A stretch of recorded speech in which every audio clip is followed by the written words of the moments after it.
Sa tabing ng dagat ng Galilea, kung saan ang payapang tubig ay sumasalamin sa liwanag ng umaga at nagsisimula ang mga araw ng pangingisda, naglakad si Jesus sa isang landas na magbabago sa mundo magpakailanman. Hindi siya lumapit sa mga pinuno o eskolar, kundi tinawag niya ang mga mapagkumbabang manggagawa, mga lalaking may mga kamay na pinagod ng araw-araw na paggawa. Ang unang sumama sa kanya ay 2 pares ng magkapatid, sina Pedro at Andres at sina Santiago at Juan.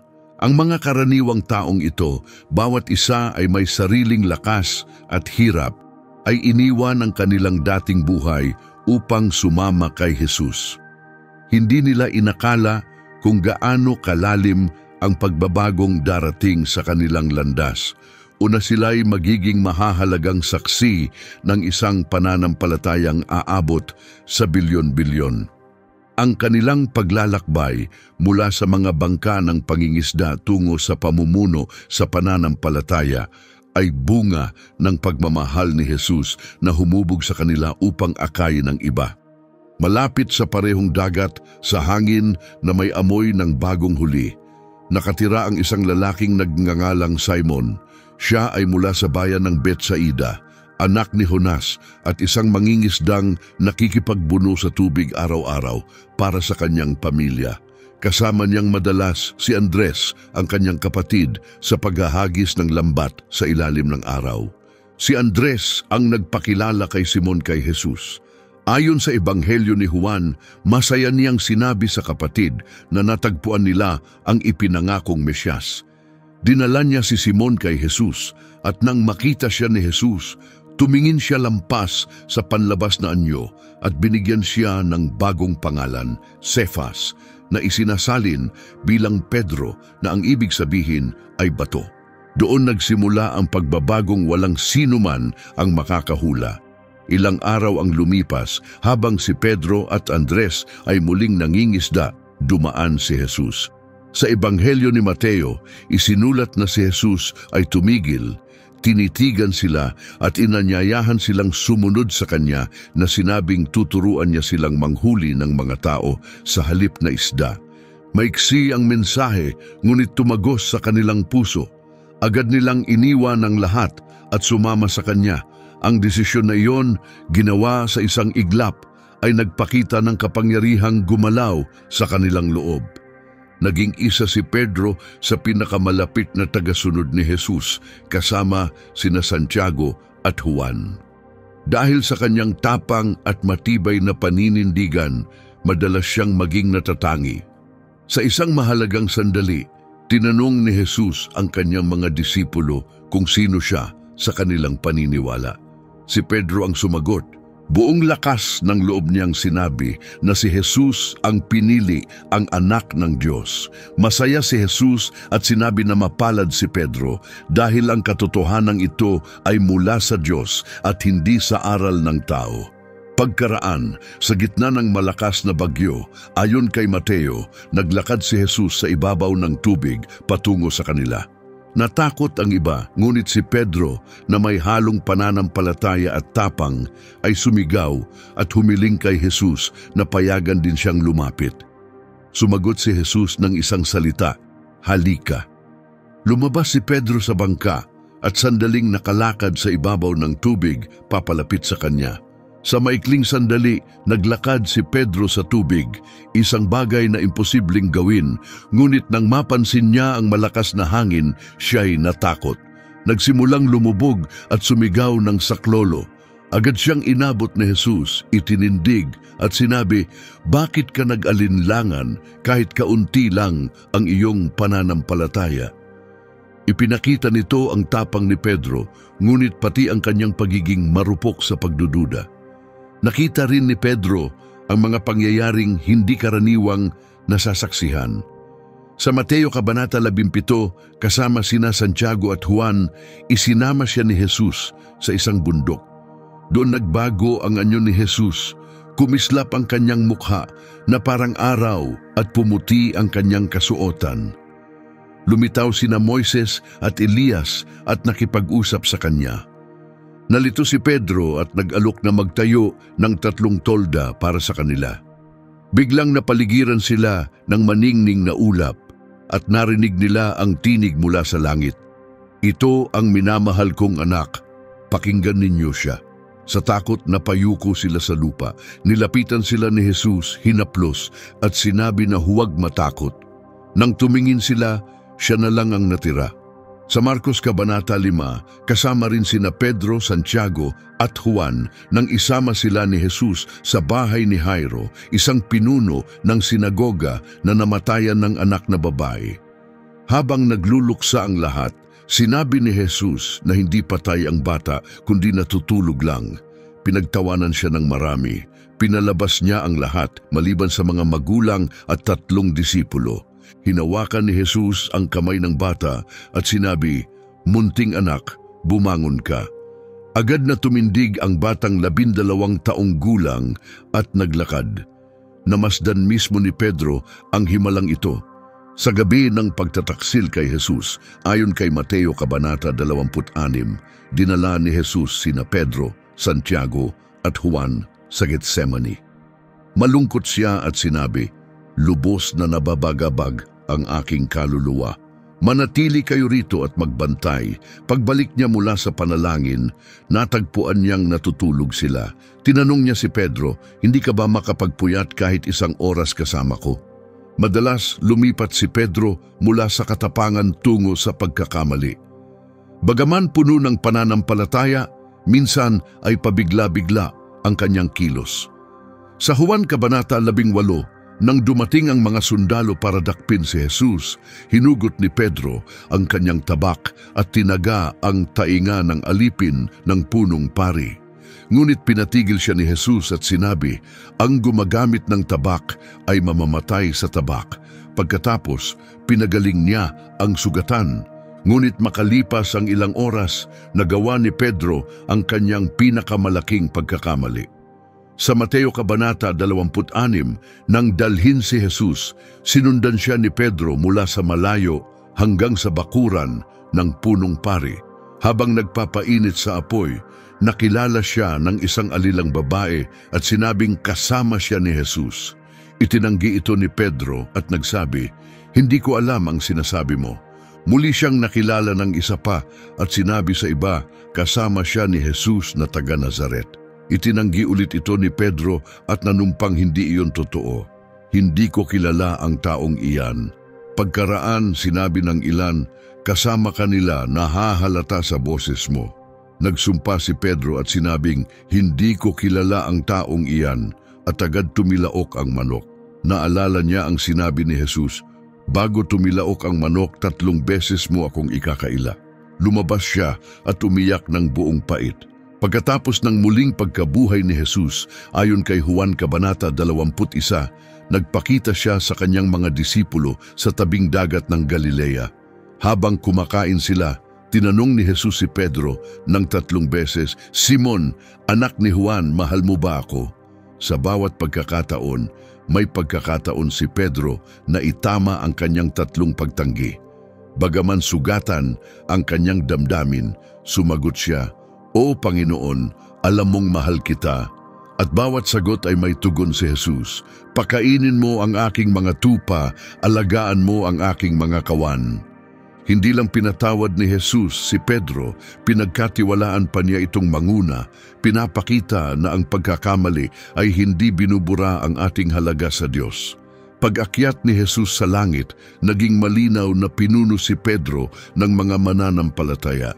Sa mga gawa, Kabanata 2, nang bumaba ang Espiritu Santo sa Pentecostes, buong tapang na nagsalita si Pedro sa karamihan. Ipinahayag niya, binuhay ng Diyos si Jesus mula sa kamatayan at kami mismo ang nakakita. Tinapos niya sa pagsasabing, "Kaya't makatiyak ang buong Israel, itong si Jesus na ipinako ninyo ay parehong Panginoon at tagapagligtas." Natamaan ng mga tao at nagtanong kung ano ang dapat nilang gawin. Sinabi ni Pedro, "Pagsisihan ninyo ang inyong mga kasalanan at magpabinyag sa pangalan ni Jesus." Nang araw na iyon, mga 3,000 ang sumampalataya at sumali sa kanila. Sa mga Gawa, Kabanata 3, papunta sina Pedro at Juan sa templo nang makasalubong nila ang isang lalaking hindi kailanman nakalakad. Humingi siya ng limos, ngunit sinabi ni Pedro, "Wala akong pilak o ginto, ngunit ibibigay ko ang mayroon ako." Sa pangalan ni Hesukristo na taga Nazaret, tumindig at lumakad. Inabot niya ang lalaki. Itinindig at agad na tumatag ang kanyang mga paa. Tumayo siya at naglakad. Ipinakita nito ang kapangyarihan ng pananampalatayang kumikilos sa pamamagitan ni Pedro.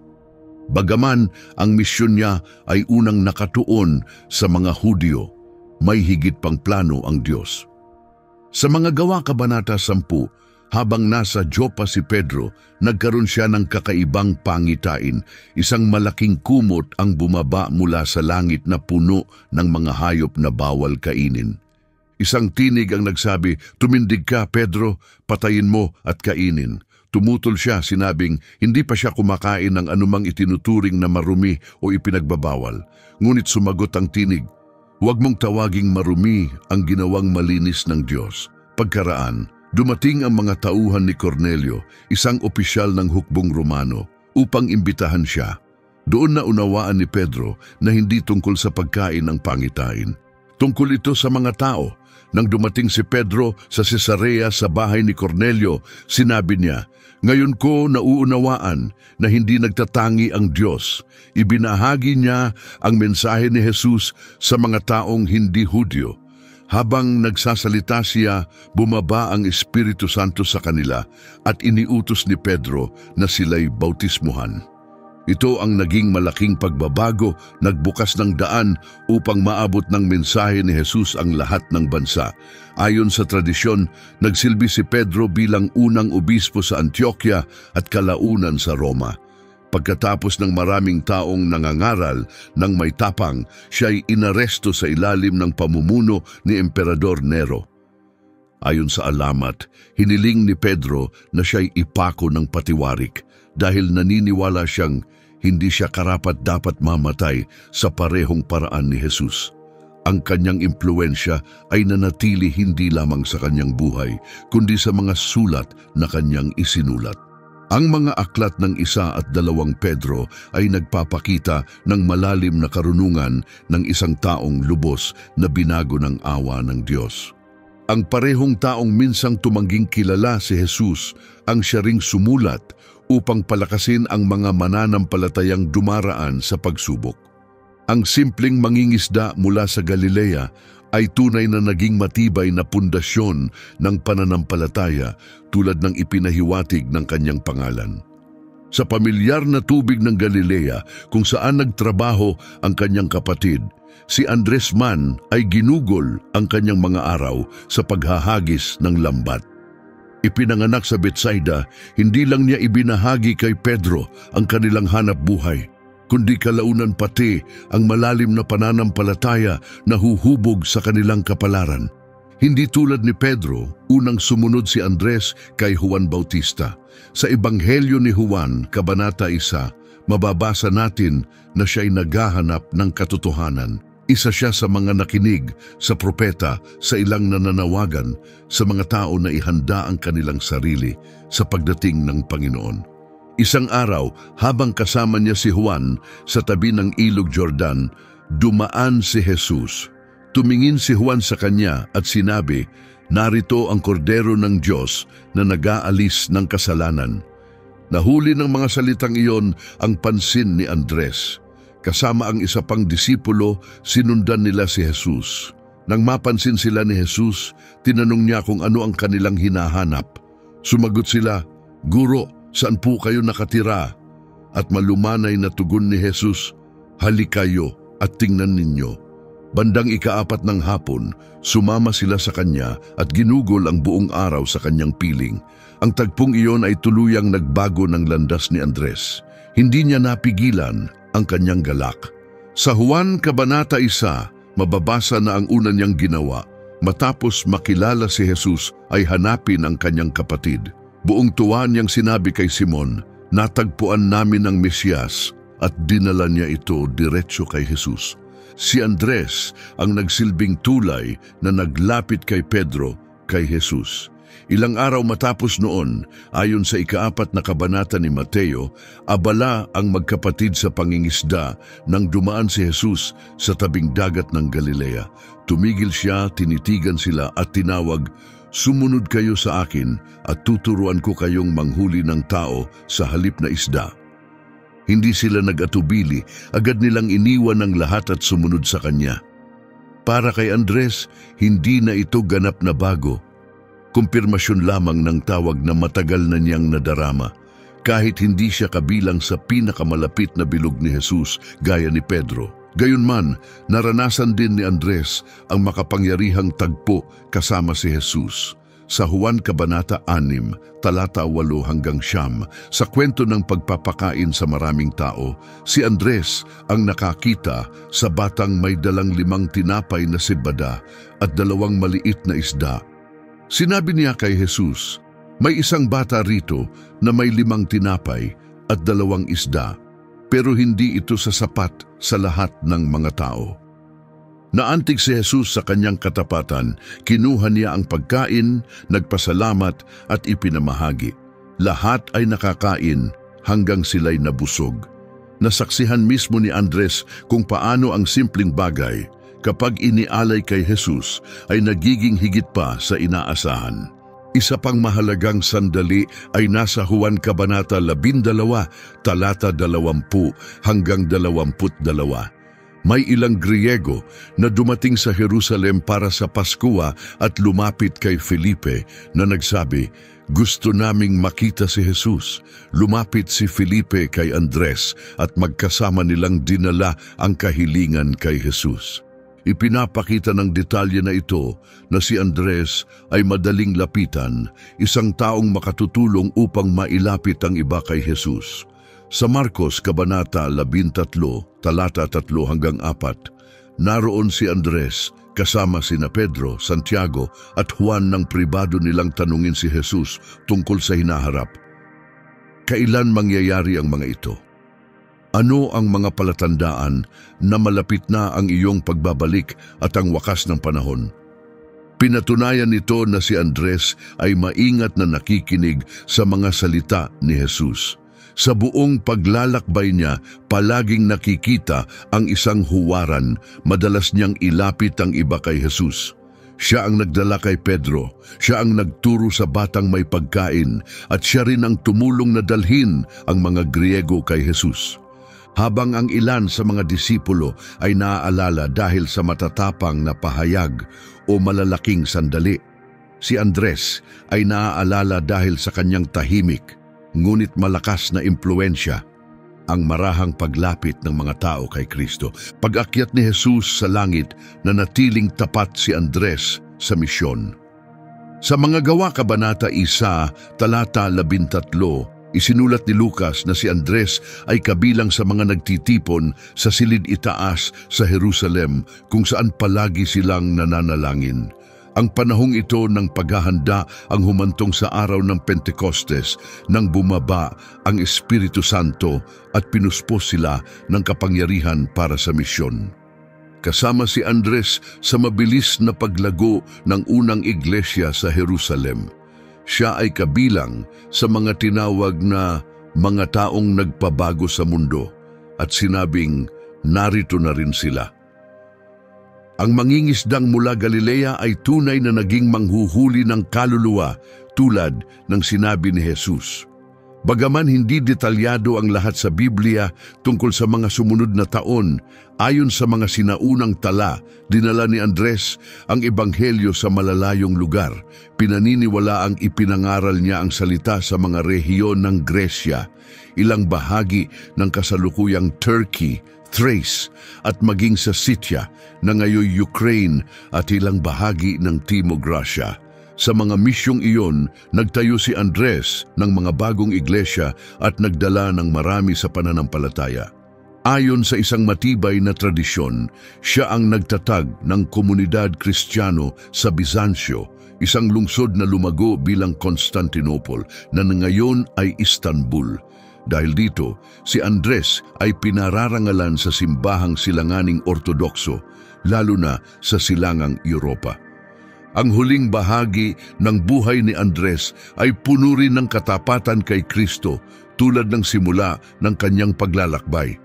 Ayon sa mga sinaunang sulat, pinatay siya dahil sa kanyang pananampalataya sa lungsod ng Patras sa kasalukuyang Gresya. Siya'y pinatay sa pamamagitan ng pagkakatali sa isang krus na hugis X na kalaunan ay nakilala bilang krus ni San Andres.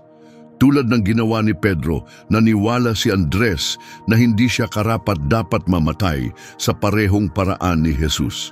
Kaya hiniling niya na iba ang hugis ng kanyang krus.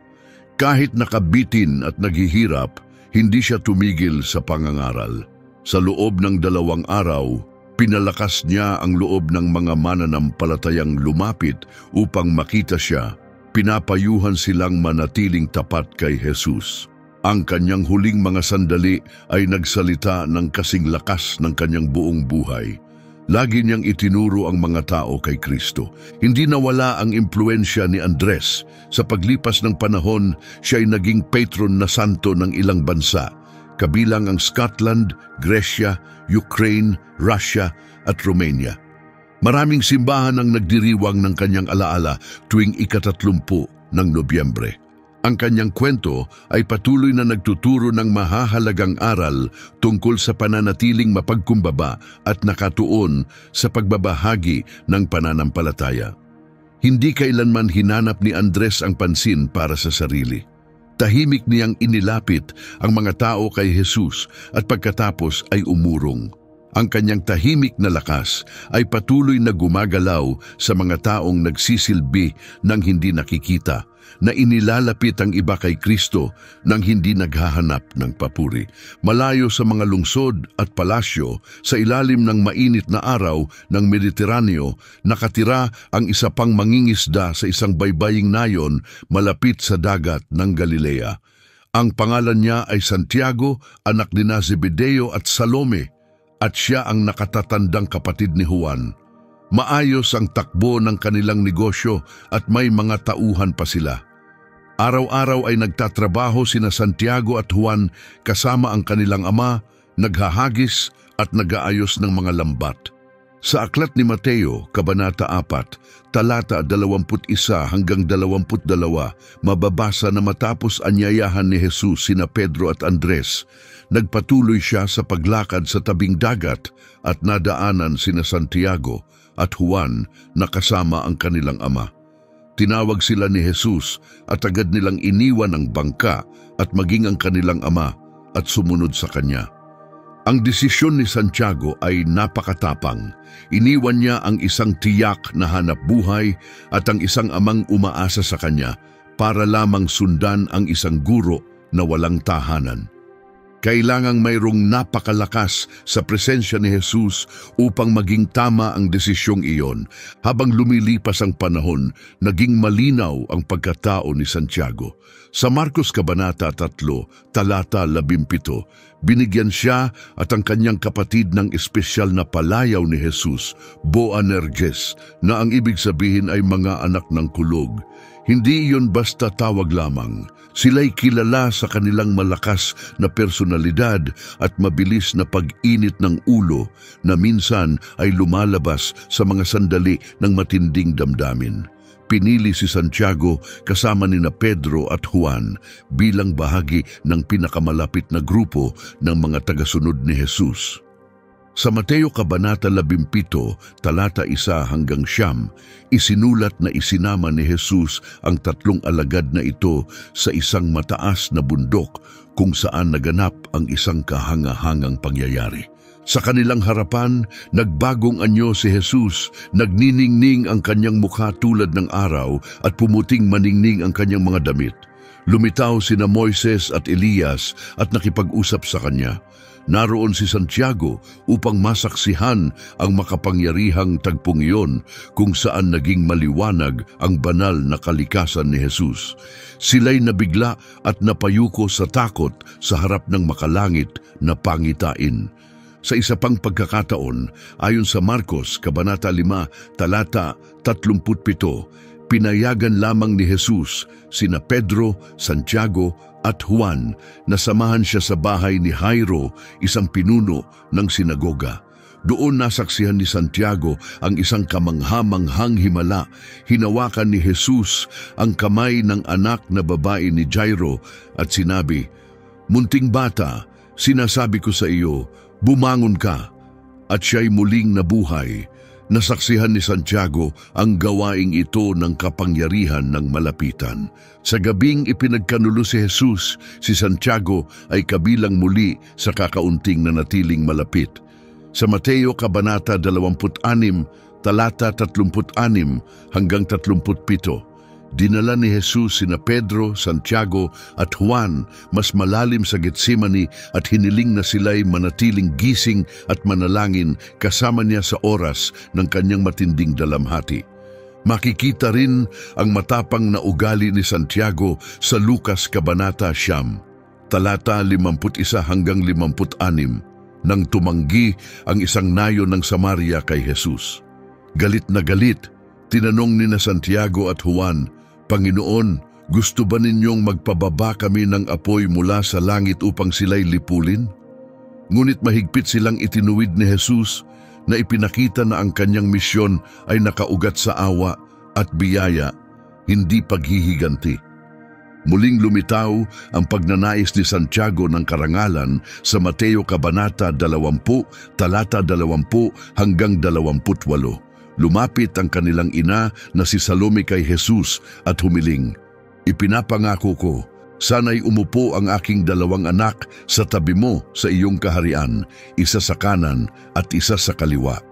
Sumagot si Jesus ng isang malalim na tanong, "Maaari ba ninyong inumin ang sarong iinumin ko?" Sumagot sina Santiago at Juan, "Oo, kaya namin." Sinabi ni Jesus, "Tunay ngang iinumin ninyo ang aking saro, ngunit ang mga lugar ng karangalan ay para sa mga pinili ng aking Ama." Ipinakita ng tagpong ito ang parehong tapang at ambisyon ni Santiago at ang kanyang taos-pusong debosyon kahit hindi pa niya lubos na nauunawaan ang kabuuang halaga ng pagsunod kay Jesus. Sa paglipas ng panahon, unti-unting binago ni Jesus si Santiago. Ang kanyang mainit na ulo ay hinubog ng mga aral ng kababaang loob, pag-ibig at paglilingkod. Ang mga salita ni Jesus sa Marcos Kabanata 10, Talata 38 hanggang 39 tungkol sa pakikibahagi sa parehong saro ay natupad kalaunan. Inihahanda si Santiago para sa buhay ng ganap na pagsasakripisyo. Ang kanyang pagiging padalos-dalos ay naging tapang na ginamit sa pagpapalaganap ng mabuting balita. Nang ituro ni Jesus na ang tunay na kadakilaan ay nagmumula sa paglilingkod sa kapwa, sinimulan ni Santiago na isabuhay ang mga halagang iyon. Ang taong minsang nagnanais na wasakin ang isang nayon ay natutong magpatawad at magmahal kahit sa mga kaaway. Ang disipulong minsang nangarap ng mataas na katayuan ay unti-unting nakaunawa na ang tunay na karangalan ay nakabatay sa sakripisyo. Ang pagbabagong ito sa buhay ni Santiago ay makapangyarihang patunay kung paano binabago ni Jesus ang isang tao. Matapos bumaba ang Espiritu Santo at magsimulang lumago ang unang iglesia, ginampanan ni Santiago ang isang mahalagang tungkulin sa pamumuno sa Jerusalem. Gayunman, mas maiksi ang kanyang panahon bilang apostol kumpara sa iba. Sa mga gawa, Kabanata 12, Talata 1 hanggang 2, isinulat ni Lucas na sa panahong iyon, sinimulan ni Haring Herodes na usigin ang mga mananampalataya. Si Santiago, kapatid ni Juan, ay pinatay ayon sa utos ni Herodes. Nangyari ito bandang taong 44 AD. Si Herodes Agripa I, upang makuha ang suporta ng mga Hudyo, ay nag-utos ng kamatayan ni Santiago marahil sa pamamagitan ng pagpugot ng ulo. Siya ang naging unang apostol sa 12 na pinatay dahil sa kanyang pananampalataya. Natupad nito ang sinabi ni Jesus noon na makikibahagi siya sa kanyang pagdurusa. Ang maagang pagkamatay ni Santiago ay nagsilbing matinding paalala ng panganib na kinaharap ng mga unang Kristiyano. Habang ang ilan sa mga apostol ay nabuhay ng mas matagal upang maglakbay at ipalaganap ang ebanghelyo, ibinigay ni Santiago ang kanyang buhay para sa pananampalataya halos 1 dekada lamang matapos ang muling pagkabuhay ni Jesus. Ayon sa mga tradisyon, nakarating siya sa rehiyon ng Espanya upang mangaral bago siya bumalik sa Jerusalem kung saan siya pinatay dahil sa kanyang paniniwala. Pinaniniwalaan ding dinala kalaunan ang kanyang mga labi sa Santiago de Compostela sa Espanya. Sa lugar na iyon, itinayo ang isang dakilang katedral na ngayon ay isa sa pinakabantog na lugar ng peregrinasyon sa buong mundo, ang Camino de Santiago. Nakilala si Santiago bilang patron na santo ng mga peregrino at ng bansang Espanya. Itinuring din siyang Santiago Matamoros o pumupuksa sa mga Moro at inilalarawan na nakasakay sa puting kabayo sa laban noong panahong muling sinakop ng mga Kristiyano ang Espanya. Isang malalim na kabalintunaan na ang taong itinuwid ni Jesus dahil sa pagnanais na sunugin ang isang nayon ay kalaunan inilarawan bilang isang banal na mandirigma. Ang kanyang tunay na pamana ay hindi nakabatay sa mga alamat ng digmaan, kundi sa kanyang tapat na paninindigan kay Jesus. Noon ay buong tapang niyang sinabi, "Kaya naming inumin ang iyong saro," at pinatunayan ng kanyang buhay na iyon ay totoo. Ipinapakita ng paglalakbay ni Santiago kung paanong ang isang taong malakas at padalos-dalos ay kayang baguhin at gawing tapat na lingkod ng Diyos hanggang sa punto ng pagbibigay ng lahat. Isa pang mahalagang tagasunod ni Jesus ay si Juan, ang nakababatang anak ni Zebedeo at Salome. Kasama ang kanyang kapatid at ama, natutunan niyang mangisda, harapin ang hamon ng dagat at maranasan ang galak ng masaganang huli matapos ang mahabang oras ng paggawa. Posibleng bago pa man sumunod kay Jesus, si Juan ay disipulo na ni Juan Bautista.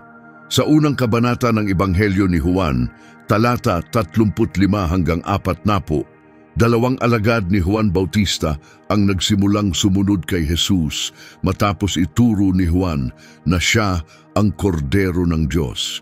Isa ron ay si Andres at pinaniniwalaan ng marami na ang hindi pinangalangang alagad ay si Juan mismo. Ang formal na pagtawag kay Juan ay dumating pagkaraan kasama ng kanyang kapatid na si Santiago. Sa Mateo Kabanata 4, talata 21 hanggang 22, nakita sila ni Jesus sa bangka kasama ang kanilang ama na nag-aayos ng lambat. Tinawag sila ni Jesus at agad nilang iniwan ang bangka at ang kanilang ama upang sumunod sa kanya. Ang mabilis na desisyong iyon ay patunay na may makapangyarihang kumikilos na sa kanilang puso. Iniwan ng binatang taga-Galilea ang isang tiyak at matatag na hanapbuhay para sundan ang isang hindi tiyak na paglalakbay kasama ang guro na may kakaibang presensya. Sa lahat ng tagasunod ni Jesus, may natatanging lugar si Juan. Sa sarili niyang ebanghelyo, madalas niyang tukuyin ang sarili bilang ang alagad na minahal ni Jesus na nagpapakita ng malalim at espesyal na ugnayan nila, na ipakita ang pagiging malapit na ito sa ilang mahahalagang sandali. Tulad ng kanyang kapatid na si Santiago, kabilang si Juan sa pinakamalapit na bilog ni Jesus kasama si Pedro.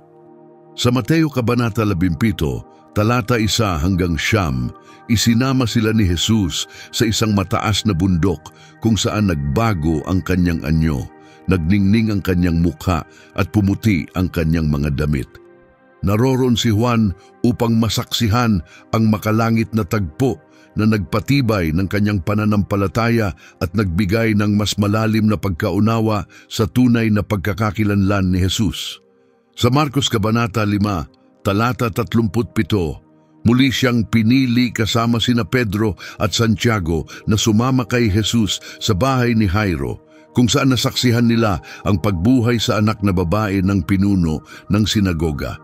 Sa ebanghelyong isinulat ni Juan, malinaw ang kanilang espesyal na ugnayan. Sa Kabanata 13, talata 23 hanggang 25, sa huling hapunan, nakahilig si Juan sa tabi ni Jesus at nagtanong ng pribadong katanungan. Ang malapit na posisyong iyon ay nagpapakita ng emosyonal at espiritual na pagiging malapit nila. Sa oras ng pinakamatinding paghihirap ni Jesus, karamihan sa mga disipulo ay tumakas, ngunit nanatili si Juan. Sa Juan Kabanata 11, talata 26 hanggang 27, siya lamang ang alagad na lalaki na nakatayo malapit sa krus. Nakita ni Jesus ang kanyang ina at si Juan at sinabi, "Ina, narito ang iyong anak." At kay Juan naman, "Narito ang iyong ina." Mula noon, inalagaan ni Juan si Maria sa kanyang sariling tahanan. Pagkatapos ng muling pagkabuhay ni Jesus, ipinakita muli ni Juan ang kanyang tapat na debosyon. Sa Juan Kabanata 20, talata 1 hanggang 10, sinabi ni Maria Magdalena kina Pedro at Juan na walang laman ang libingan. Nagmadali silang dalawa patungo roon. Nauna si Juan, ngunit hinintay muna niya si Pedro bago pumasok. Nang makita niya ang mga tela, siya'y naniwala. Maaaring siya ang unang tunay na nakaunawa sa muling pagkabuhay. Ang minsang matapang at padalos-dalos na binata na tinawag ni Jesus na anak ng kulog sa Marcos Kabanata 3, talata 17, ay nagkaroon ng malaking pagbabago sa kanyang kalooban. Ang parehong Juan na minsang nagnanais magpababa ng apoy ay nakilala kalaunan bilang apostol ng pag-ibig. Sa unang iglesia, madalas siyang nakasama ni Pedro. Sa mga Gawa Kabanata 3 at 4, isinama siya sa pagpapagaling ng isang lumpo sa templo at naroon siya habang ipinagtanggol nila ang kanilang pananampalataya. Sa mga Gawa Kabanata 8, talata 14 hanggang 17, magkasama silang pumunta sa Samaria upang suriin ang mga bagong mananampalataya. Tinukoy siya ni Pablo sa Galacia Kabanata 2, talata 9 bilang isa sa mga haliging matibay ng iglesia kasama ni Pedro at ni Santiago na kapatid ni Jesus. Nagpapakita ito ng mataas na respeto at pamumunong ginampanan ni Juan. Ayon sa mga sinaunang tala, nanirahan si Juan sa Efeso kung saan siya naging gabay ng mga iglesia sa Asia Minor. Ang kanyang paglilingkod ay nakatuon sa pagtuturo kung sino talaga si Jesus at kung paano binabago ng kanyang pag-ibig ang buhay ng tao. Hindi tulad ni Santiago na unang namatay bilang martir, si Juan ay umabot sa katandaan. Ayon sa tradisyon, siya lamang sa mga apostol ang hindi pinatay, bagaman dumanas din siya ng pag-uusig. Sa unang kabanata ng pahayag, talata 9, isinulat niya na ipinatapon siya sa isla ng Patmos dahil sa kanyang katapatan sa salita ng Diyos at sa patutuo niya kay Jesus. Pinaniniwala ang nangyari ito sa panahon ng paghahari ni Emperador Domiciano, noong si Juan ay matanda na. Habang nasa Patmos, tumanggap siya ng makapangyarihan at sagisag na mga pangitain na naging aklat ng pahayag, ang huling aklat ng Bagong Tipan. Ayon sa tradisyon, si Juan ang may akda ng 5 aklat sa Bagong Tipan. Ang ebanghelyo na may pangalan niya, 3 maiikling sulat at ang aklat ng pahayag. Ipinapakita ng mga sulat na ito ang isang malalim na nag-isip na taong maraming taon na nagmuni-muni tungkol sa buhay at mensahe ni Kristo. Sa Ebanghelyo ni Juan, ipinakilala si Jesus bilang walang hanggang salita na naging tao. Sa mga sulat naman, itinataas ang pag-ibig bilang pinakapuso ng pamumuhay Kristiyano. Sa pahayag, ibinahagi ni Juan ang isang dramatikong pangitain ng ganap na tagumpay ni Kristo. Paulit-ulit na lumilitaw sa mga isinulat ni Juan ang mga tema ng liwanag, katotohanan, buhay at higit sa lahat, pag-ibig. Ipinapakita nito kung gaano siya lubos na binago. Ang dating mainit ang ulo na mangingisda ay naging isang matalinong amang espiritual na kilala sa kanyang mga salitang, "Munting mga anak, mag-ibigan kayo," na umalingaw-ngaw pa matagal matapos siyang mamatay. Ayon sa tradisyon, nabuhay si Juan hanggang bandang taong 100 AD at namatay sa Efeso sa panahon ng paghahari ni Emperador Trajano. Ang binatang minsang nangingisda sa tubig ng Galilea ay nabuhay ng sapat upang makita ang ebanghelyo na kumalat sa buong Imperyong Romano at masaksihan ang unang malalaking pagsubok ng iglesia sa ilalim ng pag-uusig. Hanggang ngayon, si Juan ay naaalala bilang apostol ng pag-ibig. Sa isa sa kanyang pinakamakapangyarihang pahayag, sa unang Juan Kabanata 4, talata 8, isinulat niya, "Ang sinumang hindi umiibig ay hindi tunay na nakakakilala sa Diyos, sapagkat ang Diyos ay pag-ibig."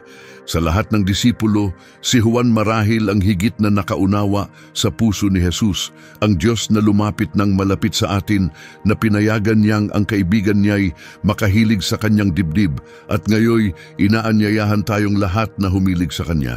Matapos si Juan, ang sumunod na tinawag na disipulo ay si Felipe na naging ikalima matapos sina Andres, Pedro, Santiago at Juan. Siya ay mula sa bayan ng Betsaida, isang maliit na nayon ng mga mangingisda sa dagat ng Galilea, na siya ring bayan ni na Pedro at Andres.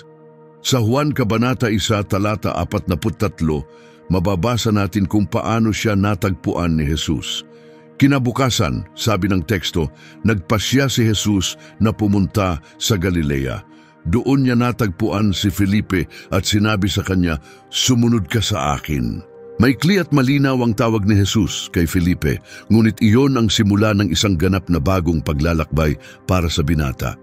Hindi tulad ng karamihan sa iba, si Felipe ay may pangalang Griego na maaring ibig sabihin ay lumaki siya sa lugar na may impluensyang Griego. Naging mahalaga ang pinagmulan niyang ito para sa kanyang kakayahang makipag-ugnayan sa iba't ibang uri ng tao. Hindi nag-atubili si Felipe nang tawagin siya ni Jesus. Buong sabik siyang sumunod.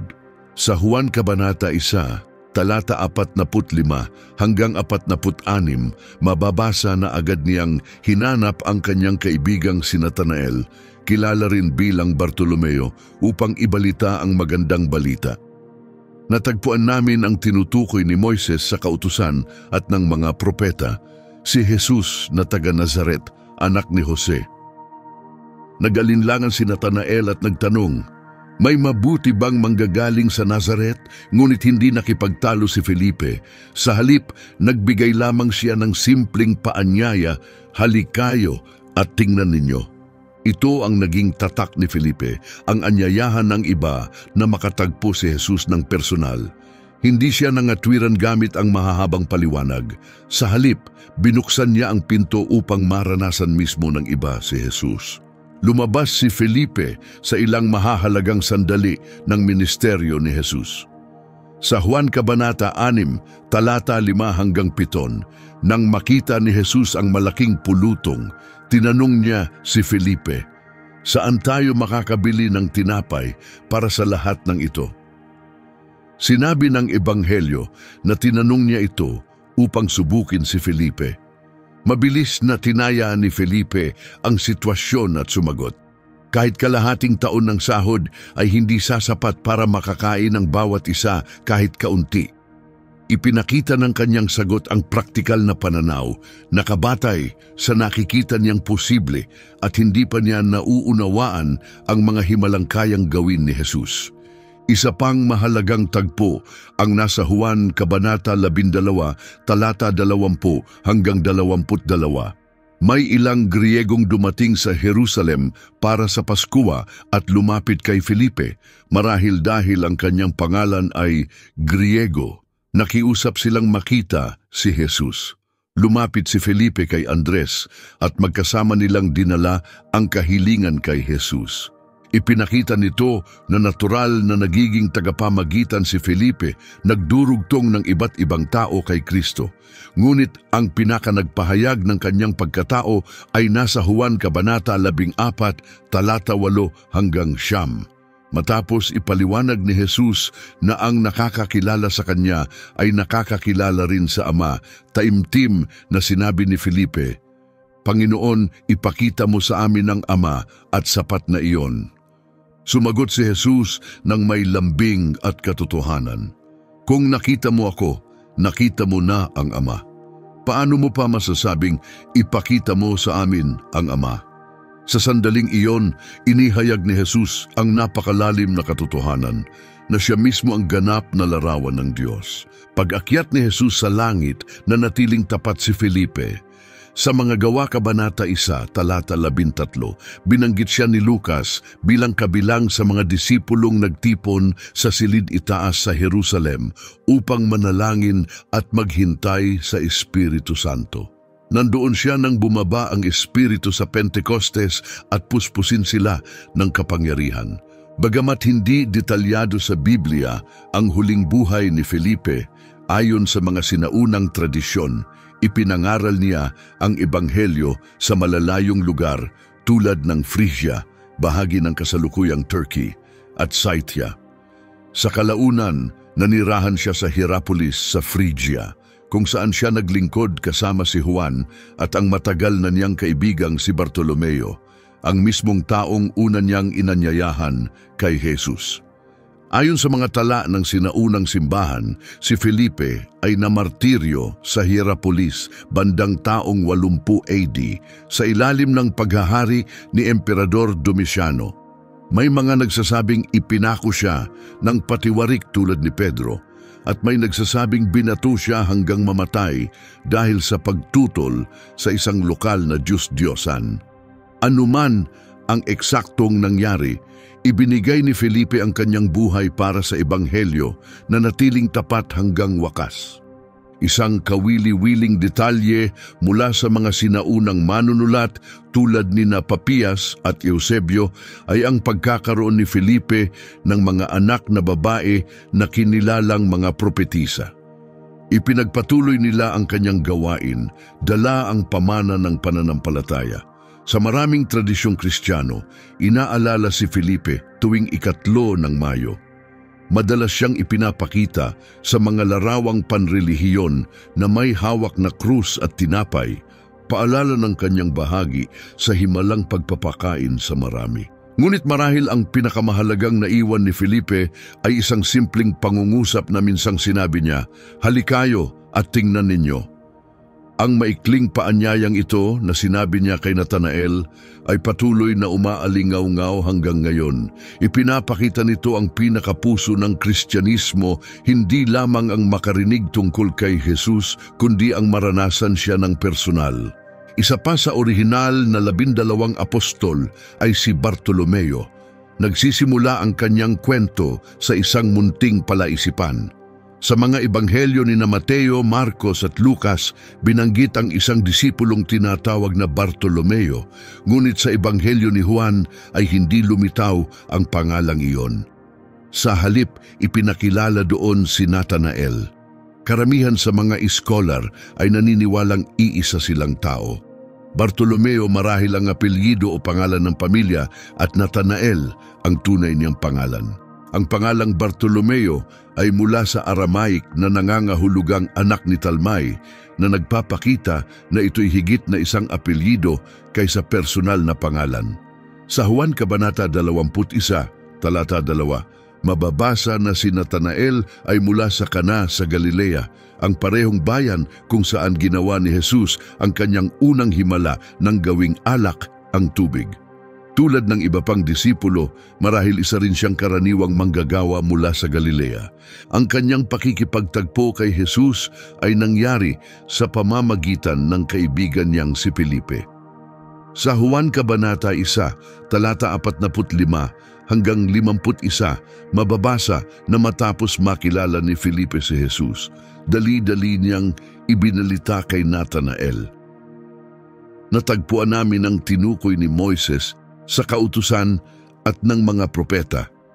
Si Jesus na taga Nazaret, anak ni Jose. Unay nagduda si Natanael at nagtanong, Nazaret, may mabuti bang manggagaling doon? Karaniwan ito noong panahong iyon. Ang Nazaret ay maliit at halos hindi kilala.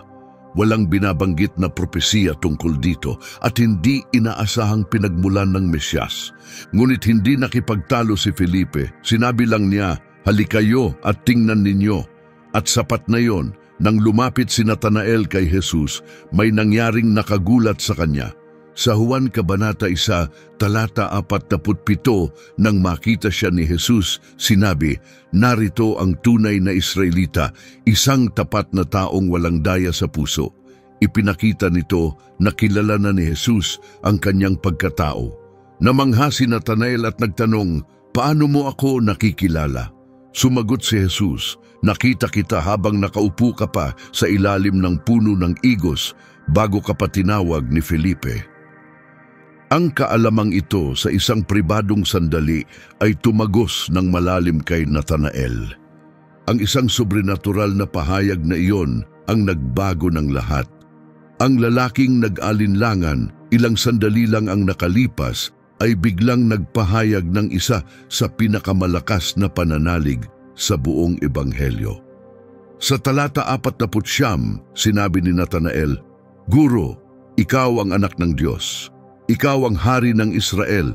Sa mga salitang ito, ipinahayag niya ang pagka-Diyos ni Jesus at ang kanyang papel bilang matagal nang hinihintay na Mesyas. Sumagot si Jesus ng isang pangakong puno ng kahulugan. Sa mga talata 50 at 51, sinabi niya, sumampalataya ka dahil sinabi ko sa iyo na nakita kita sa ilalim ng puno ng igos. Ngunit makikita mo ang higit pang dakilang bagay kaysa rito. Katotohanang sinasabi ko sa iyo, makikita mong bukas ang langit at ang mga anghel ng Diyos ay aakyat at bababa sa anak ng tao.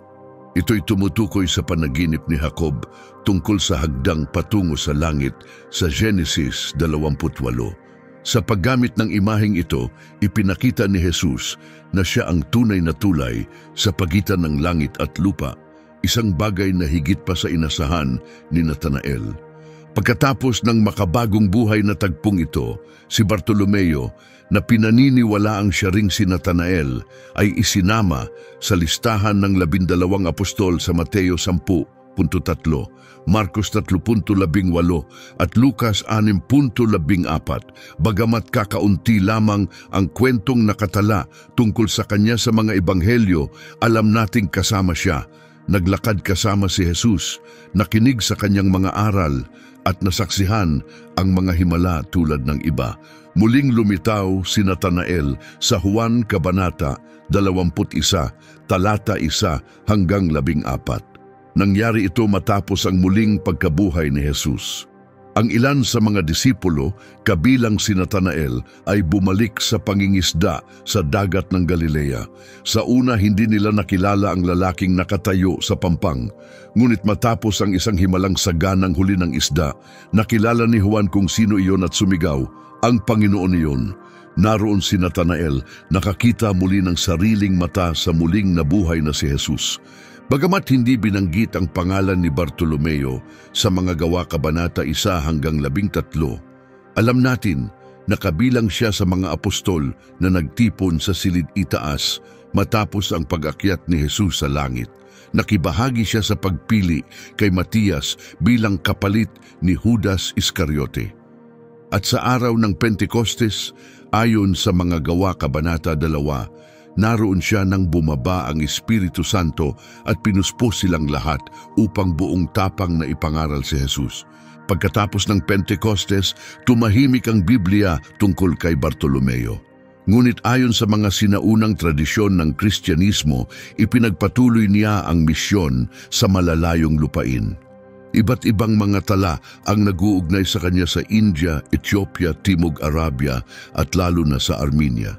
Ang kanyang kaugnayan sa Armenia ay napakalakas. Pinararangalan siya bilang isa sa mga tagapagtatag ng simbahang Armenian, isa sa pinakamatandang pamayanang Kristiyano sa kasaysayan. Ayon din sa tradisyon, nakipagtulungan siya kay Felipe sa mga lugar tulad ng Phrygia at Hierapolis. Pinanatiling buhay ang kanilang pagkakaibigan mula pa noong unang araw nang anyayahan siya ni Felipe na makita si Jesus. Ayon sa tradisyon, nagtapos ang buhay ni Bartolomeo sa pagiging martir. Pinaniniwala ang pinatay siya alinman sa Armenia o sa kalapit na Caucasian Albania. Isa sa pinakakilalang ulat ay sinabi siyang binalatan ng buhay at pagkatapos ay ipinako o pinugutan ayon sa utos ng isang lokal na pinuno na nagalit sa dami ng nagiging Kristiyano sa ilalim ng impluwensya ni Bartolomeo. Dahil sa malupit na paraan ng kanyang pagkamatay, madalas siyang inilalarawan sa sining Kristiyano na may hawak na kutsilyo ang ginamit sa kanyang pagdurusa at kung minsan ay may dala pang sarili niyang balat. Mayroon ding ilang hindi kanonikal na akda tulad ng tinatawag na Ebanghelyo ni Bartolomeo na iniuugnay sa kanya bagaman hindi kinikilalang tunay. Gayunman, pinararangalan pa rin ang kanyang alaala tuwing ika-24 ng Agosto sa maraming tradisyong Kristiyano. Ang paglalakbay ni Bartolomeo mula sa unang pagdududa hanggang sa malalim na pananalig matapos makatagpo si Jesus ay patuloy na nagbibigay inspirasyon sa mga mananampalatayang naghahangad din ng personal na pakikipagtagpo kay Kristo. Isa pang apostol na pinili ni Jesus ay si Tomas. Kaunti lamang ang alam tungkol sa kanyang buhay bago siya tinawag, ngunit alam natin na ang kanyang pangalan sa Aramaic, Theoma, ay nangangahulugang kambal. Sa Ebanghelyo ni Juan, tinawag din siyang Didimo na salitang Griego na may parehong kahulugan. Sa Juan Kabanata 11, talata 16, nagsalita si Tomas, kilala rin bilang Didimo, sa iba pang mga disipulo at nagsabi, "Sumama rin tayo upang mamatay tayong kasama niya." Nagdudulot ito ng isang palaisipan, si Tomas ba ay totoong may kambal? Walang binanggit sa Biblia tungkol sa kapatid niya, ngunit malakas ang pahiwatig ng kanyang pangalan. Hindi rin malinaw kung saan siya nagmula, bagamat inaakalang mula rin siya sa rehiyon ng Galilea tulad ng karamihan. Ang mga alam natin ay mula sa ilang mahahalagang tagpo sa Ebanghelyo, lalo na sa Juan kung saan nakita ang kanyang pagkatao, hindi lamang bilang nagdududa kundi bilang taong may tapang, katapatan at sa huli matinding pananampalataya. Isa sa mga unang sulyap kay Tomas ay nang magpasya si Jesus na bumalik sa Judea upang buhayin si Lazaro. Natakot ang iba dahil kamakailan lang ay tinangkang patayin si Jesus doon. Ngunit sa Juan Kabanata 11, talata 16, matatag na sinabi ni Tomas, "Sumama rin tayo upang mamatay tayong kasama niya." Ipinapakita nito na handa siyang sumunod kay Jesus kahit malagay sa panganib ang kanyang buhay. Isang mas malalim na larawan kaysa simpleng bansag na nag-aalinlangan. Isa pang mahalagang sandali ang naganap sa huling hapunan. Sa Juan Kabanata 14, talata 5, matapos sabihin ni Jesus na siya'y aalis upang ihanda ang lugar para sa kanila, nagtanong si Tomas ng tapat, "Panginoon, hindi namin alam kung saan ka pupunta, kaya paano namin malalaman ang daan?" Ang tanong na iyon ang nagbukas ng isa sa pinakamakapangyarihang sagot ni Jesus. "Ako ang daan, ang katotohanan at ang buhay. Walang makapupunta sa Ama kundi sa pamamagitan ko." Ngunit ang pinakakilalang tagpo kay Tomas ay matapos ang muling pagkabuhay ni Jesus. Sa Juan Kabanata 20, talata 24, mababasa na wala siya nang unang magpakita si Jesus sa mga disipulo. Nang sabihin nilang nakita nila ang Panginoon, hindi siya naniwala. Sinabi niya, "Maliban kung makita ko ang mga bakas ng pako sa kanyang mga kamay, maipasok ko ang aking daliri sa mga sugat, at maipatong ko ang aking kamay sa kanyang tagiliran, hindi ako maniniwala." Pagkaraan ng 1 linggo, muling nagpakita si Jesus, ngayon ay kasama si Tomas. Sa Juan Kabanata 20, talata 27, tumingin si Jesus kay Tomas at sinabi, "Ilagay mo rito ang iyong daliri at tingnan ang aking mga kamay. Iunat mo ang iyong kamay at ilagay sa aking tagiliran. Huwag ka nang magduda, maniwala ka, hindi sinasabi kung ginawa ni Tomas ang hinihiling niya noon, ngunit pinakamahalaga ang kanyang agarang tugon. Idineklara niya, aking Panginoon at aking Diyos." Ito ay naging isa sa pinakamalalim na pahayag ng pananampalataya sa Bagong Tipan. Sumagot si Jesus, "Sumampalataya ka dahil nakita mo ako. Mapapalad ang mga hindi nakakita at gayon paman ay sumampalataya." Hindi ito mahigpit na pagsaway, kundi isang mensahe ng pag-asa para sa lahat ng susunod na mananampalataya. Yaong hindi nakakita kay Jesus ng personal, ngunit naniwala pa rin. Muling binanggit si Tomas sa Juan, Kabanata 21, kung saan kasama siya sa mga disipulong nasa tabing dagat ng Galilea sa isa pang pagpapakita ni Jesus matapos ang kanyang muling pagkabuhay. Dito naganap ang himalang maraming huli ng isda at ang pagbabalik loob ni Pedro. Pagkatapos ng Pentecostes, nang bumaba ang Espiritu Santo ayon sa mga Gawa Kabanata 2, naging bahagi si Tomas ng misyon ng unang iglesia upang ipalaganap ang Ebanghelyo kahit hindi na idetalye ang kanyang ministeryo sa Biblia. Ayon sa mga sinaunang tradisyon, naglakbay si Tomas ng mas malayo kaysa sa ibang disipulo. Pinaniniwala ang ipinangaral niya sa Partia, kasalukuyang hilagang silangang Iran pagkatapos sa Persya at kalaunan sa India. Malakas ang kaugnayan ni Tomas sa India at sinusuportahan ng maraming sinaunang tala. Pinaniniwala ang nakarating siya sa Timog Kanlurang Baybayin ng India, sa ngayon ay Kerala, bandang taong 52 AD. Doon siya nagtayo ng ilang pamayanang Kristiyano, sinasabing 7 iglesia at nagbinyag ng marami, kabilang ang ilan mula sa maharlikang pamilya. May alamat pa na nagsasabing bininyagan niya ang mga mago, ang mga pantas na bumisita kay Jesus pagkasilang. Bagamat hindi mapatotohanan, nagpapakita ito ng malalim na paggalang ng mga Kristiyanong Indian sa kanya. Nagtapos ang buhay ni Tomas sa pagiging martir. Ayon sa tradisyon, siya'y pinatay malapit sa Mylapore, bahagi ngayon ng Chennai sa India, bandang taong 72 AD. Sinasabing pinaslang siya ng sibat, ayon sa utos ng isang lokal na pinuno na nagalit dahil sa dami ng nagiging Kristiyano, pati sa sariling pamilya nito. Ang pinakamatagal na impluensya ni Tomas ay makikita sa komunidad na nagdadala ng kanyang pangalan, ang mga Kristiyanong Santo Tomas sa India. Iniuugat nila ang kanilang pinagmulan sa kanyang gawaing misyonero at nananatiling isa sa pinakamatandang pamayanang Kristiyano sa mundo, na naitatag bago pa dumating ang mga misyonerong Europeo sa Asya. Maraming simbahan ang nagdiriwang sa kanya tuwing 3 ng Hulyo. Sa paglipas ng panahon, ilang sulatin tulad ng mga gawa ni Tomas at Ebanghelyo ni Tomas ay iniuugnay sa kanya. Bagamat hindi kinikilalang tunay na isinulat niya, nagpapakita itong nagpatuloy ang kanyang pamana ng inspirasyon sa mga sumunod na henerasyon.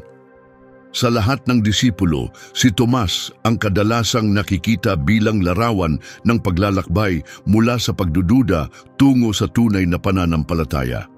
Ipinapakita ng kanyang kwento na ang pagtatanong ay hindi kahinaan, ito'y maaaring mismong daan tungo sa mas malalim na paniniwala. Sa katunayan, ang kahilingan ni Tomas para sa patunay ang nagbunga ng isa sa pinakamalinaw na pahayag tungkol kay Jesus, aking Panginoon at aking Diyos. Isa pang mahalagang tagasunod ni Jesus ay si Mateo na tinatawag ding Levi. Bago siya naging disipulo, mayroon siyang trabaho na lubhang hinahamak sa lipunang Hudyo noong unang siglo. Ayon sa Marcos Kabanata 2, talata 14, Kinilala siya bilang si Levi, anak ni Alfeo, at nalaman natin na siya'y isang maniningil ng buwis sa bayan ng Capernaum.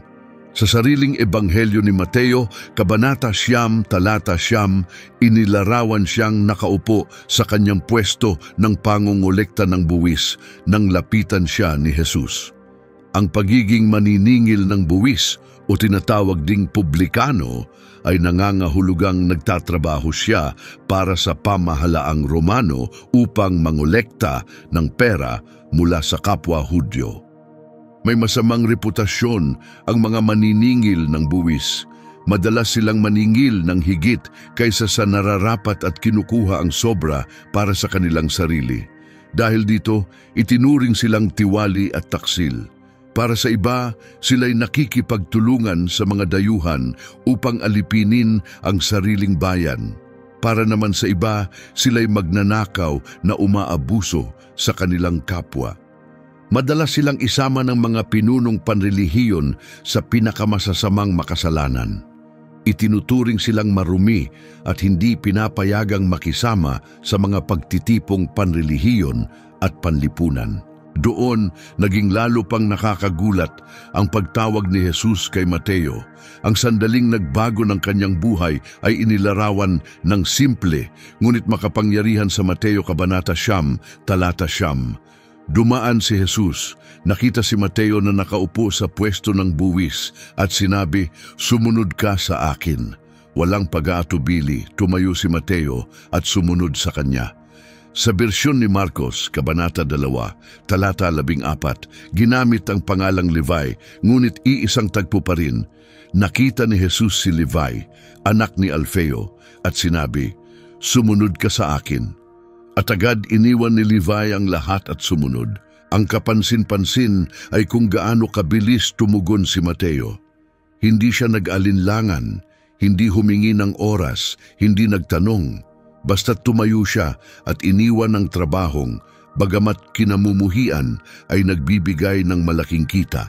Sa pag-alis niya, hindi lang trabaho ang isinuko niya, kundi isang buong paraan ng pamumuhay at pagkakakilanlan.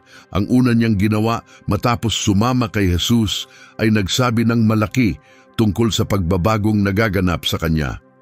Sa Lucas Kabanata 5, Talata 20, mababasa nating nagdaos si Levi ng isang malaking piging sa kanyang bahay bilang parangal kay Jesus at inanyayahan niya ang maraming maniningil ng buwis at iba pang itinataboy ng lipunan.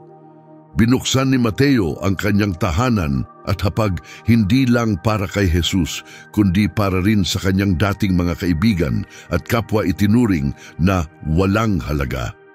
Nais niyang makilala nila ang nagbago ng kanyang buhay. Ngunit ang gawaing ito ng pagtanggap ay agad pinuna ng mga pinunong panrelihiyon. Ayon sa Mateo Kabanata 9, Talata 10-13, tinanong nila, "Bakit kumakain ang guro ninyo kasama ng mga maniningil ng buwis at makasalanan?" Narinig iyon ni Jesus at sumagot ng makapangyarihan, "Hindi nangangailangan ng manggagamot ang mga malulusog, kundi ang mga may sakit. Alamin ninyo ang kahulugan nito. Awa ang nais ko, hindi hain, sapagkat hindi ako naparito upang tawagin ang mga matuwid, kundi ang mga makasalanan." Ang hapunan sa bahay ni Mateo ay naging malinaw na halimbawa ng misyon ni Jesus, ang magdala ng pag-asa sa mga taong itinakwil ng lahat. Pagkatapos niyang tawagin, isinama si Mateo sa listahan ng 12 apostol sa Mateo Kabanata 10, Talata 3, Marcos Kabanata 3, Talata 18, at Lucas Kabanata 6, Talata 15. Bagamat kakaunti ang naitalang kwento tungkol kay Mateo pagkatapos noon, alam nating nanatili siyang kasama ni Jesus. Nasaksihan ang mga himala, narinig ang mga aral, at naglakbay kasama ng iba pa sa landas ng pagbabago. Ang paglalakbay ni Mateo mula sa isang kinamumuhiyang tagasingil ng buwis tungo sa isang tapat na tagasunod ni Jesus ay tiyak na nag-iwan ng matinding impresyon sa mga nakakakilala sa kanya noon. Malamang na nakatulong din ang dati niyang trabaho. Marunong siyang bumasa at sumulat, mahusay sa bilang at maingat sa detalye. Nang anyayahan siya ni Jesus, hindi niya alam na ang mga kakayahang iyon ang magiging gamit niya sa paraang hindi niya inakala. Pagkatapos, mabuhay na muli si Jesus at bumalik sa langit, na natiling tapat si Mateo sa kanyang tungkulin. Sa mga Gawa 1:13, nabanggit siyang kasama ng mga disipulo na nagtipon sa silid itaas, nananalangin at naghihintay sa Espiritu Santo. Sa araw ng Pentecostes, tinanggap din niya ang Espiritu at tumanggap ng lakas upang ipangaral ang mabuting balita. Ang pinakamalaking ambag ni Mateo sa iglesia at sa mga susunod na henerasyon ay ang pagsusulat ng Ebanghelyong nagdadala ng kanyang pangalan. Mula pa sa pinakamaagang tala ng iglesia, naniniwala ang mga Kristiyano na si Mateo ang may akda ng unang aklat sa Bagong Tipan. Ang kanyang pagsasalaysay ay nakatuon lalo na sa mga Hudiyong mambabasa. Ipinapakita kung paanong tinupad ni Jesus ang mga sinaunang pangako ng kasulatan. Binuksan niya ang aklat sa pamamagitan ng pagsubaybay sa lahi ni Jesus hanggang kay Abraham. Ipinapakita ang kanyang karapatang magmana ng trono ni David. Sa buong Ebanghelyo, madalas niyang gamitin ang mga salitang, ito'y nangyari upang matupad ang sinabi ng propeta. Isa pang katangian ng kanyang aklat ay ang pagsasama-sama ng mga aral ni Jesus sa 5 malalaking bahagi na maaring sumasalamin sa 5 aklat ni Moises. Kabilang dito ang kilalang sermon sa bundok sa mga kabanata 5 hanggang 7, ang mga tagubilin sa pagpapadala ng mga disipulo sa kabanata 10, ang mga talinghaga tungkol sa kaharian sa kabanata 13, mga turo tungkol sa buhay ng pamayanang may pananampalataya sa kabanata 18, at ang talakayan tungkol sa mga darating na kaganapan at paghuhukom sa kabanata 24 at 25. Ayon sa mga sinaunang tala, patuloy na nangaral si Mateo sa Judea nang humigit kumulang 15 taon pagkatapos ng Pentecostes. Kalaunan, maaaring naglakbay siya sa mga malalayong lugar tulad ng Ethiopia, Persia o Parthia. Hindi ganap na malinaw kung ano ang nangyari sa kanya sa huli. May mga ulat na pinatay siya dahil sa kanyang pananampalataya, marahil sa Ethiopia o Persia sa pamamagitan ng espada o sibat. Mayroon ding nagsasabing namuhay siya ng matagal at namatay ng natural. Ginagawa siyang isa sa kakaunting apostol na maaaring hindi naging martir. Sa mga likhang sining Kristiyano, madalas siyang inilalarawan na may kasamang anghel o nilalang na may pakpak, tanda ng kanyang ebanghelyo. Ito'y nagmula sa pangitain ni Ezekiel sa kabanata 1, na kalaunan ay inugnay ng tradisyon sa 4 na manunulat ng ebanghelyo. Ang simbolo ni Mateo ay ang tao o anghel dahil binibigyang diin ng kanyang aklat si Jesus bilang tunay na tao at hari. Dahil dito, kinilala siyang patron ng mga taong nagtatrabaho sa pera at talaan, mga accountant, banker at kawani ng gobyerno katulad ng kanyang dating trabaho. Ipinagdiriwang ang kanyang araw tuwing ika-21 ng Setyembre.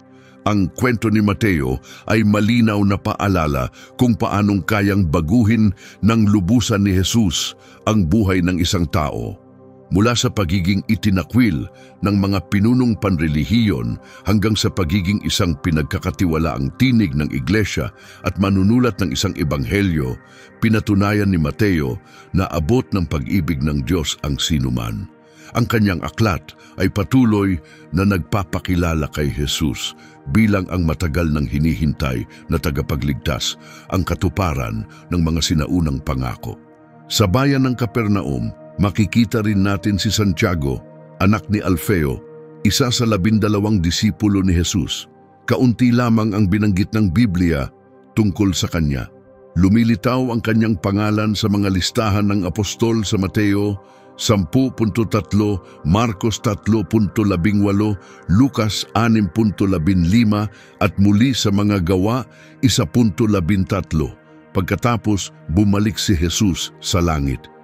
Tinawag siyang Santiago, anak ni Alfeo, upang maiba sa isa pang apostol na may parehong pangalan, si Santiago na anak ni Zebedeo, kapatid ni Juan, na kabilang sa pinakamalapit kay Jesus. Para hindi malito, tinatawag minsan ang anak ni Alfeo bilang Santiago na mas bata o Santiago na maliit. Maaring ang titulong ito ay tumutukoy sa kanyang edad o baka mas maliit siya kaysa sa kabilang Santiago na mas kilala.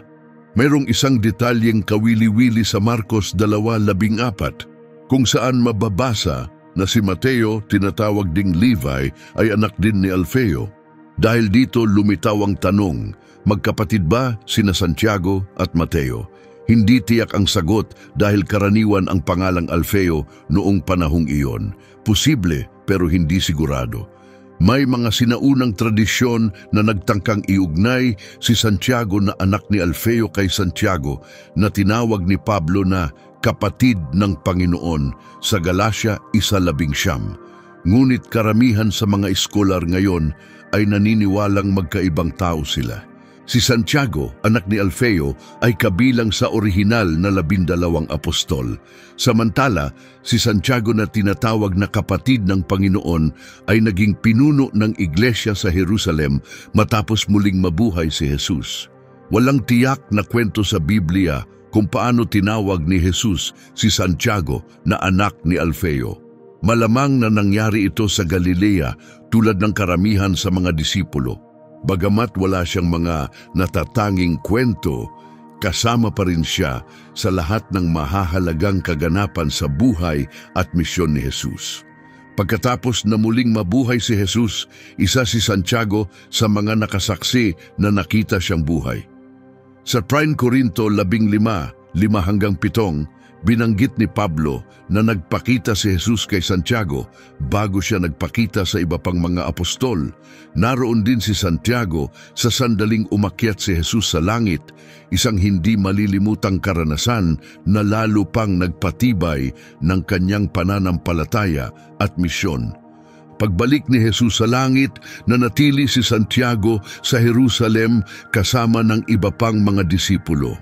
Sa unang kabanata ng mga Gawa, talata 13, isinulat ni Lucas ang mga pangalan ng mga apostol na nagtipon sa silid itaas at kabilang doon si Santiago na anak ni Alfeo.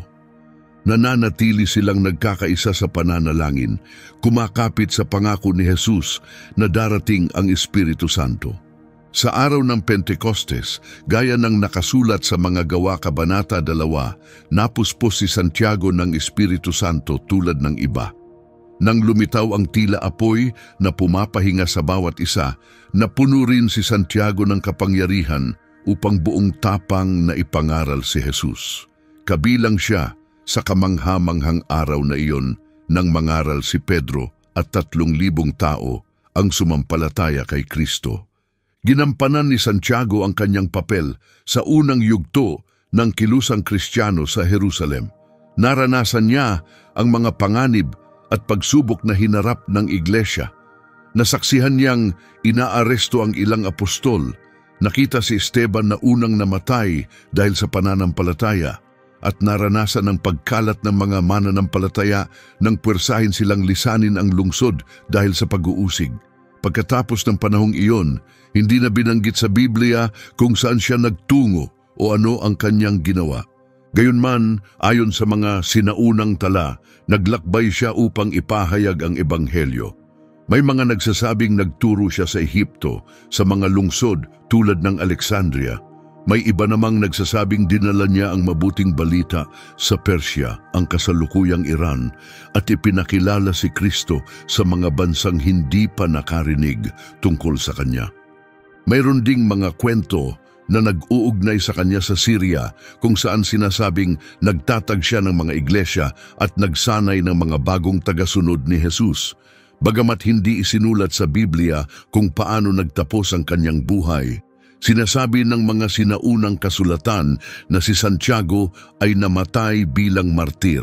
Ayon sa tradisyon, pinatay siya sa Ostrakin sa ibabang bahagi ng Ehipto habang ipinapahayag ang ebanghelyo. May ilan na nagsasabing ipinako siya sa krus tulad ng ginawa kay Jesus.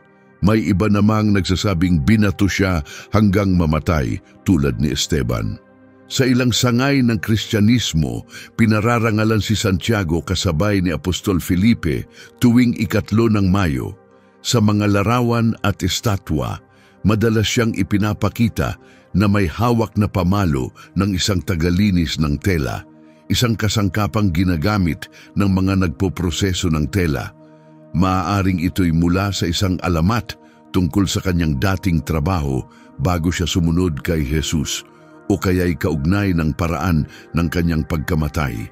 Mahalagang linawin na ang sulat ni Santiago sa Bagong Tipan ay hindi isinulat ni Santiago na anak ni Alfeo. Karamihan ay naniniwalang isinulat iyon ni Santiago na kapatid ng Panginoon na naging pinuno ng iglesia sa Jerusalem. Ipinapaalala ng buhay ni Santiago ang isang mahalagang bagay. Hindi lahat ng tagasunod ni Jesus ay nasa gitna ng kwento. May mga tulad ni Pedro at Juan na madalas mabanggit, ngunit may iba na tapat na naglilingkod ng tahimik sa likod ng mga tagpo. Isa roon si Santiago na anak ni Alfeo, isang matatag at tapat na disipulo. Kahit hindi detalyado ang kanyang kwento, nanatili siyang mahalagang bahagi ng plano ng Diyos. Ngayon ay lumipat tayo sa isa pang kabilang sa 12, si Judas Tadeo. Kilala ang apostol na ito sa iba't ibang pangalan sa Biblia, dahilan kung bakit nagdudulot minsan ng kalituhan. Sa Lucas 6:16, tinawag siyang Judas na anak ni Santiago, o sa ibang bersyon, Judas na kapatid ni Santiago. Sa mga Gawa 1:13, lumitaw siyang muli bilang Judas na anak ni Santiago. Ngunit sa Mateo 10:3 at Marcos 3:18, nakalista lamang siya bilang Tadeo. Sa ilang mas lumang bersyon ng Mateo, tinawag pa siyang Lebeo. Marahil ginamit ang mga pangalang ito upang maiba siya sa isa pang Judas, si Judas Iscariote, na nagkanulo kay Jesus. Ang pangalang Tadeo ay marahil nagsimula bilang palayaw, maaaring nangangahulugang matapang o malakas ang loob. Ang pangalang Lebeo naman ay maaaring naglalarawan ng isang taong mapagmahal o tapat, isang taong may puso. Mahalagang hindi siya ipagkamali sa ibang Judas na nabanggit sa Bagong Tipan. Hindi siya si Judas Iscariote ang nagkanulo kay Jesus, at hindi rin siya si Judas na kapatid ni Jesus na nabanggit sa Marcos 6:3. May isang sandali lamang na binanggit sa Biblia ang tungkol kay Judas Tadeo habang kasama ni Jesus, ngunit ito'y makapangyarihan. Sa huling hapunan, habang inihahanda ni Jesus ang kanyang mga disipulo sa kanyang paglisan at ipinangako ang pagdating ng Espiritu Santo, nagtanong si Judas Tadeo. Sa Juan 14:22, mababasa nating sinabi ni Judas, hindi si Iscariote, "Panginoon, bakit mo ipapakita ang iyong sarili sa amin at hindi sa buong mundo?" Ipinakita ng tanong na ito ang karaniwang paniniwala noon na ang Mesyas ay magpapakita sa lahat sa isang pampublikong paraan. Marahil ay maghahari bilang hari. Hindi niya maunawaan kung paano maaaring magpakita si Jesus sa mga disipulo, ngunit hindi sa lahat ng tao. Ang sagot ni Jesus ay nagbigay ng bagong pag-asa. Sa mga talata 23 at 24, sinabi niya na ang mga umiibig sa Kanya at sumusunod sa Kanyang mga aral ay mamahalin ng Ama, at Siya at ang Ama ay gagawa ng tahanan sa kanila. Ngunit ang mga hindi umiibig sa Kanya ay hindi susunod sa Kanyang mga salita. Sa sagot na ito, ipinakita ni Jesus na ang Kanyang presensya ay hindi darating sa pamamagitan ng kapangyarihang panlabas o kaluwalhatiang pampubliko, kundi sa pamamagitan ng personal at espiritual na ugnayan sa mga umiibig sa Kanya. Ipinapakita nito na si Judas Tadeo, tulad ng marami, ay patuloy na natututo kung ano talaga ang misyon ni Jesus. Ngunit sapat siyang tapat at mapagpakumbaba upang magtanong. Pagkatapos umakyat si Jesus sa langit, nanatili si Judas Tadeo sa Jerusalem kasama ng iba pang mga apostol. Sa mga gawa 1:13, kasama siyang nagtipon sa silid itaas, nananalangin, at sa araw ng Pentecostes gaya ng nasa mga gawa kabanata 2, tinanggap din niya ang Espiritu Santo at naging matapang sa pagpapahayag tungkol kay Jesus. Bagamat kakaunti ang mababasa tungkol sa kanya sa Biblia pagkatapos noon, sinasabi ng mga sinaunang tala na naglakbay siya upang ipangaral ang Ebanghelyo. May nagsasabing nagturo siya sa Syria, Arabia, Mesopotamia, Iraq ngayon at pati sa Armenia. Isang kilalang tradisyon ang nag-uugnay sa kanya kay Haring Abgar Panglima ng Edessa, isang rehiyon sa ngayon ay Timog-Silangang Turkiya. Ayon sa kwento, malubha ang sakit ng hari at narinig niya ang tungkol sa mga himala ni Jesus. Pagkatapos ng pag-akyat ni Jesus, sinasabing naglakbay si Judas Tadeo sa Edessa, pinagaling ang hari at nagtatag ng pamayanang Kristiyano doon. May ilang bersyon pa ng kwento na nagsasabing dinala niya ang mandilyon, isang tela na may mukha ni Jesus. Isa pang tradisyon ay madalas siyang kasama ni Simon na masigasig. Magkasama silang nangaral at naglakbay sa iba't ibang lugar upang ipalaganap ang mabuting balita. Ayon sa mga sinaunang tala, namatay si Judas Tadeo bilang martir kasabay ni Simon na masigasig. May ilan na nagsasabing sa Beirut sa kasalukuyang Lebanon nangyari ito. Ang iba naman ay sa Persia na ngayon ay Iran. Iba-iba ang ulat tungkol sa paraan ng kanyang pagkamatay. May nagsasabing pinugutan siya gamit ang palakol. May iba namang nagsasabing tinuhog siya ng sibat o binugbog hanggang mamatay. Anuman ang eksaktong detalye, nagkakaisa ang mga kwento na siya'y namatay dahil sa kanyang pananampalataya kay Jesus. Ang maikling sulat ni Judas na nasa Bagong Tipan ay karaniwang iniuugnay kay Judas Tadeo. Doon, ipinakilala niya ang kanyang sarili bilang Judas, lingkod ni Hesukristo at kapatid ni Santiago, isang paglalarawan na tumutugma sa kanya. Ang sulat na ito ay nagbabala laban sa mga huwad na guro at naghimok sa mga mananampalataya na manatiling tapat sa orihinal na mensahe. Sa paglipas ng panahon, kinilala si Judas Tadeo bilang patron ng mga tila imposibleng kaso. Marahil, ito'y dahil halos kapareho ng pangalan niya si Judas Iscariote, kaya't iniiwasan siyang tawagin ng mga tao noon. Dahil dito, pinaniniwalaang lalo siyang bukas makinig sa mga dumadalangin sa kanya. Kaya naman, maraming tao ang tumatawag sa kanya sa oras ng kagipitan o kapag tila wala ng pag-asa. Sa sining Kristiyano, madalas siyang inilalarawan na may hawak na imahe ni Jesus sa kanyang dibdib, na sinasabing sumasagisag sa mandilyon. Ipinapakita rin siyang may hawak na mga kasangkapang ginamit umano sa kanyang kamatayan tulad ng pamalo o palakol. Ipinagdiriwang si Judas Tadeo kasabay ni Simon na masigasig tuwing Oktubre 28 sa ilang tradisyong Kristiyano. Sa Armenia, kung saan sinasabing nangaral siya, naroroon ang bantog na monasteryo ni San Tadeo na kilala rin bilang Karakilis Monastery. Isa ito sa pinakamatandang pook Kristiyano sa rehiyon at ngayon ay kinikilalang UNESCO World Heritage Site. Ang monasteryo ay nananatiling patotoo sa impluensya ni Judas Tadeo sa Kristyanismo sa gitnang silangan. Ngayon naman ay lumipat tayo sa isa pang disipulo na si Simon. Sa mga ebanghelyo, binigyan siya ng natatanging bansag upang maiba kay Simon Pedro. Sa Lucas 6:15 at mga gawa 1:13, tinawag siyang Simon na masigasig. Sa mga aklat ng Mateo 10:4 at Marcos 3:18, lumilitaw siya bilang Simon na Kananeo. Hindi ito dalawang magkaibang pangalan, kundi iisang pamagat lamang na isinulat sa magkaibang wika.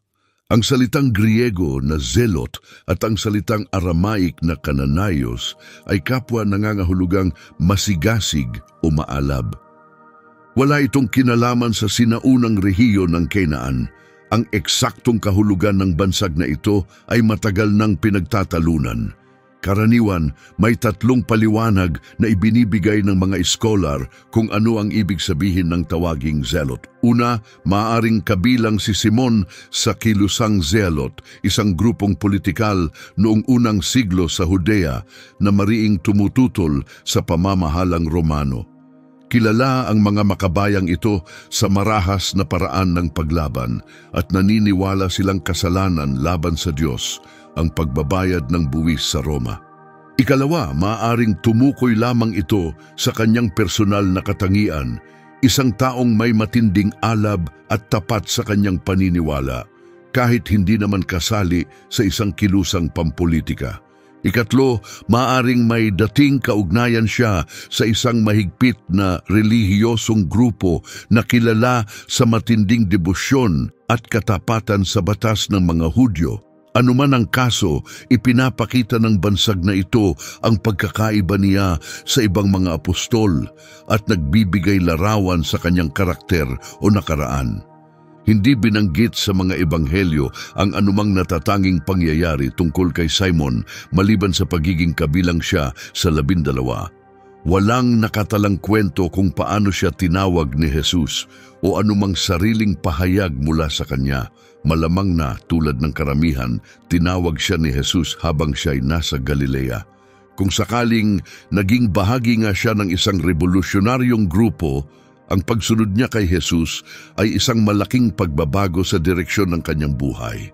Ang mga zealot ay nais magpalayas ng mga Romano sa pamamagitan ng dahas. Ngunit itinuro ni Jesus ang kapatawaran, awa at kapayapaan, maging ang pagmamahal sa mga kaaway at ang pagtalikod sa paghihiganti. Para sa isang taong minsan ay naniniwala sa pakikidigma laban sa Roma, ang marinig na sinabi ni Jesus na ibigay kay Cesar ang sa Cesar ay siguradong isang hamon. Isa pang nakamamanghang detalye ay ang pagkakaiba nila ni Mateo. Kung talagang laban si Simon sa Roma, malamang na labis niyang kinasusuklaman ang mga katulad ni Mateo, isang maniningil ng buwis para sa Roma. Sa normal na kalagayan, sila'y magiging magkaaway. Ngunit pinagsama sila ni Jesus sa iisang pangkat.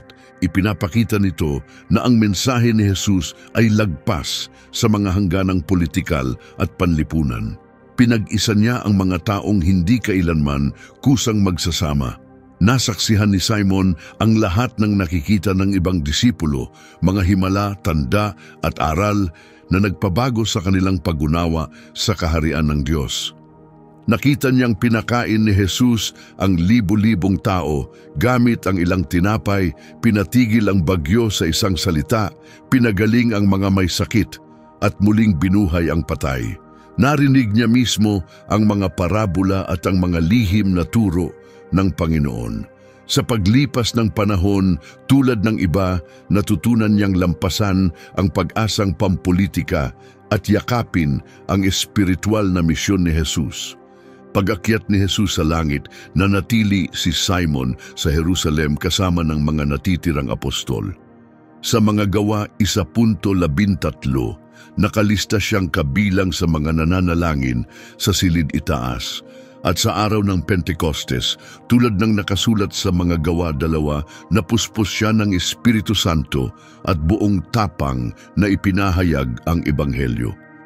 Bagamat hindi na binanggit ng Biblia ang kanyang gawain pagkatapos noon, sinasabi ng mga sinaunang tradisyon na naglakbay siya sa malalayong lugar upang ipahayag si Kristo. May nagsasabing nagturo siya sa Ehipto at Hilagang Aprika. May iba namang nag-uugnay sa kanya sa Persia at Babylonia, ang tinatawag nating Iraq at Iran ngayon.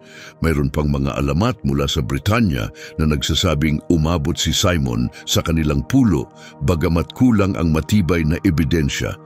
Gayunpaman, nagkakaisa ang karamihan ng tradisyon na si Simon ay naglakbay ng malayo upang ipalaganap ang ebanghelyo. Madalas ding banggitin na kasama niya si Judas Tadeo bilang katuwang sa misyon. Ang kakaibang tambalang ito, isang dating masigasig na makabayan at isang kilala sa pagiging mahinahon, ay nagtrabaho ng magkasama, pinagbuklod ng iisang layunin. Kung minsan ngang nanalig si Simon sa dahas, ang kanyang buhay bilang tagapangaral ng kapayapaan ay tunay na kabaligtaran. Mula sa revolusyonaryong laban, naging mensahero siya ng kapatawaran at pagmamahal. Ayon sa mga sinaunang ulat, pinatay siyang martir kasama ni Judas Tadeo sa Persya. Iba-iba ang detalye. May nagsasabing pinutol siya gamit ang lagari. May iba namang nagsasabing ipinako siya sa krus. Kaya't madalas siyang ipinapakita sa mga sining Kristiyano na may hawak na lagari, simbolo ng kanyang kamatayan.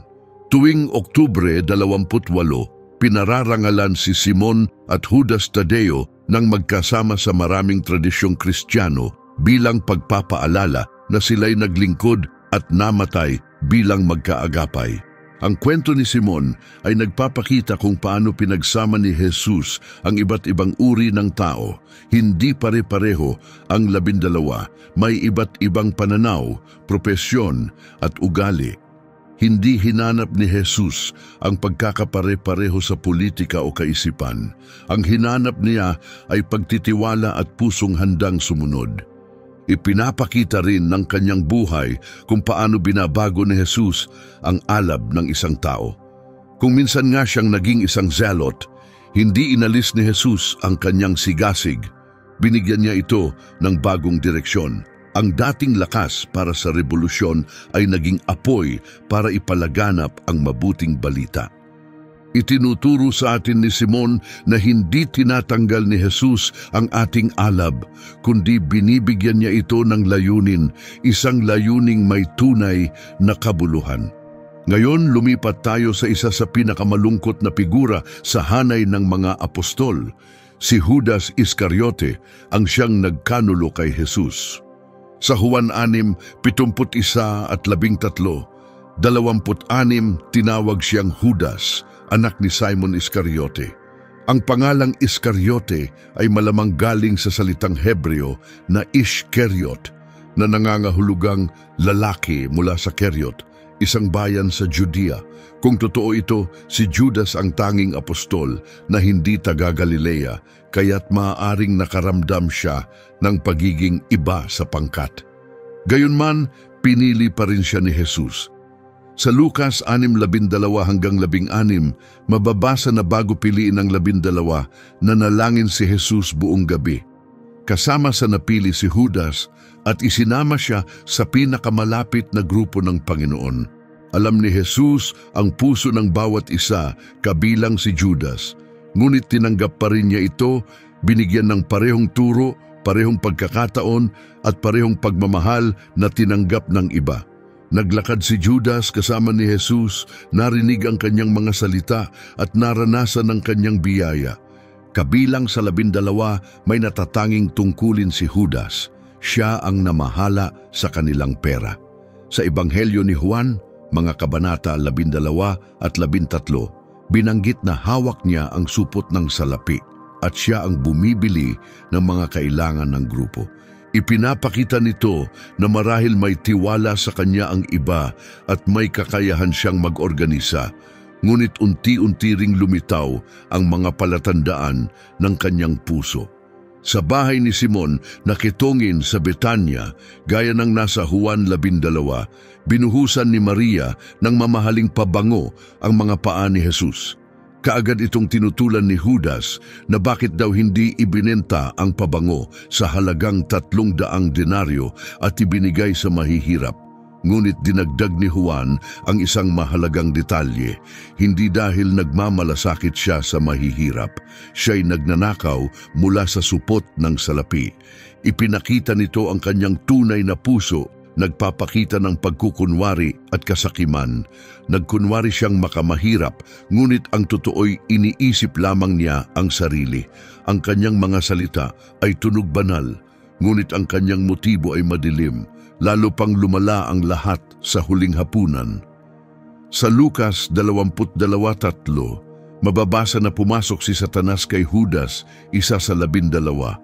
Ganoon din ang sinasabi sa Juan 13:27, nang tanggapin ni Judas ang tinapay mula kay Jesus. Tuluyan siyang inangkin ni Satanas. Ngunit kahit may impluensya ito, malinaw na sinasabi ng Ebanghelyo na kusang pinili ni Judas ang kanyang landas.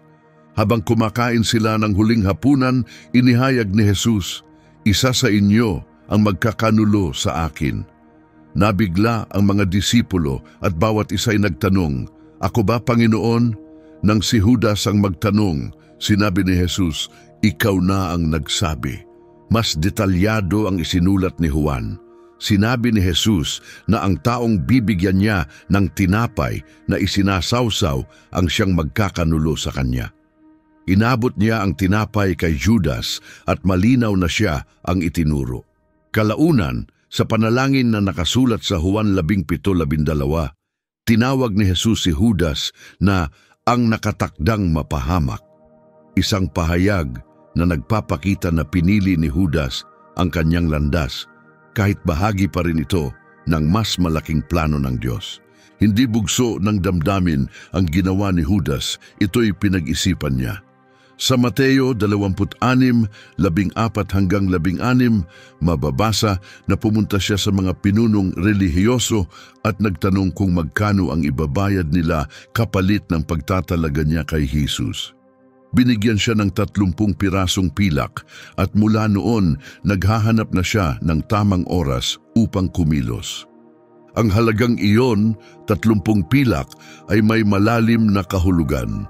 Sa Exodo 21:32, iyon ang itinakdang kabayaran para sa isang alipin na napatay, isang halagang napakababa.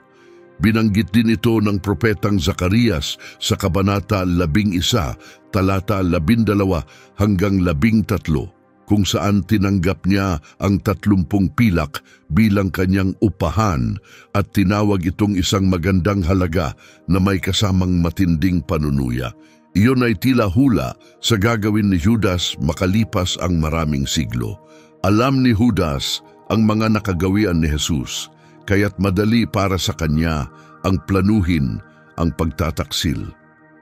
Sa Juan 18:2, sinabing pamilyar si Judas sa lugar ng pananalangin ni Jesus dahil madalas siyang naroon kasama ang kanyang mga tagasunod. Alam niya na sa hardin ng Getsemani, lalo na sa gabi, nagdarasal si Jesus ng malayo sa mga tao. Ang paraan ng pagtataksil ni Judas ay may matinding sakit. Sa Mateo 26:47-50, dumating siya kasama ang isang pulutong na may dalang mga espada at pamalo. Binigyang senyas niya si Jesus gamit ang isang halik. "Ang hahalikan ko ang siyang aarestuhin ninyo." At sinabi ni Jesus, "Kaibigan, gawin mo ang pakay mo."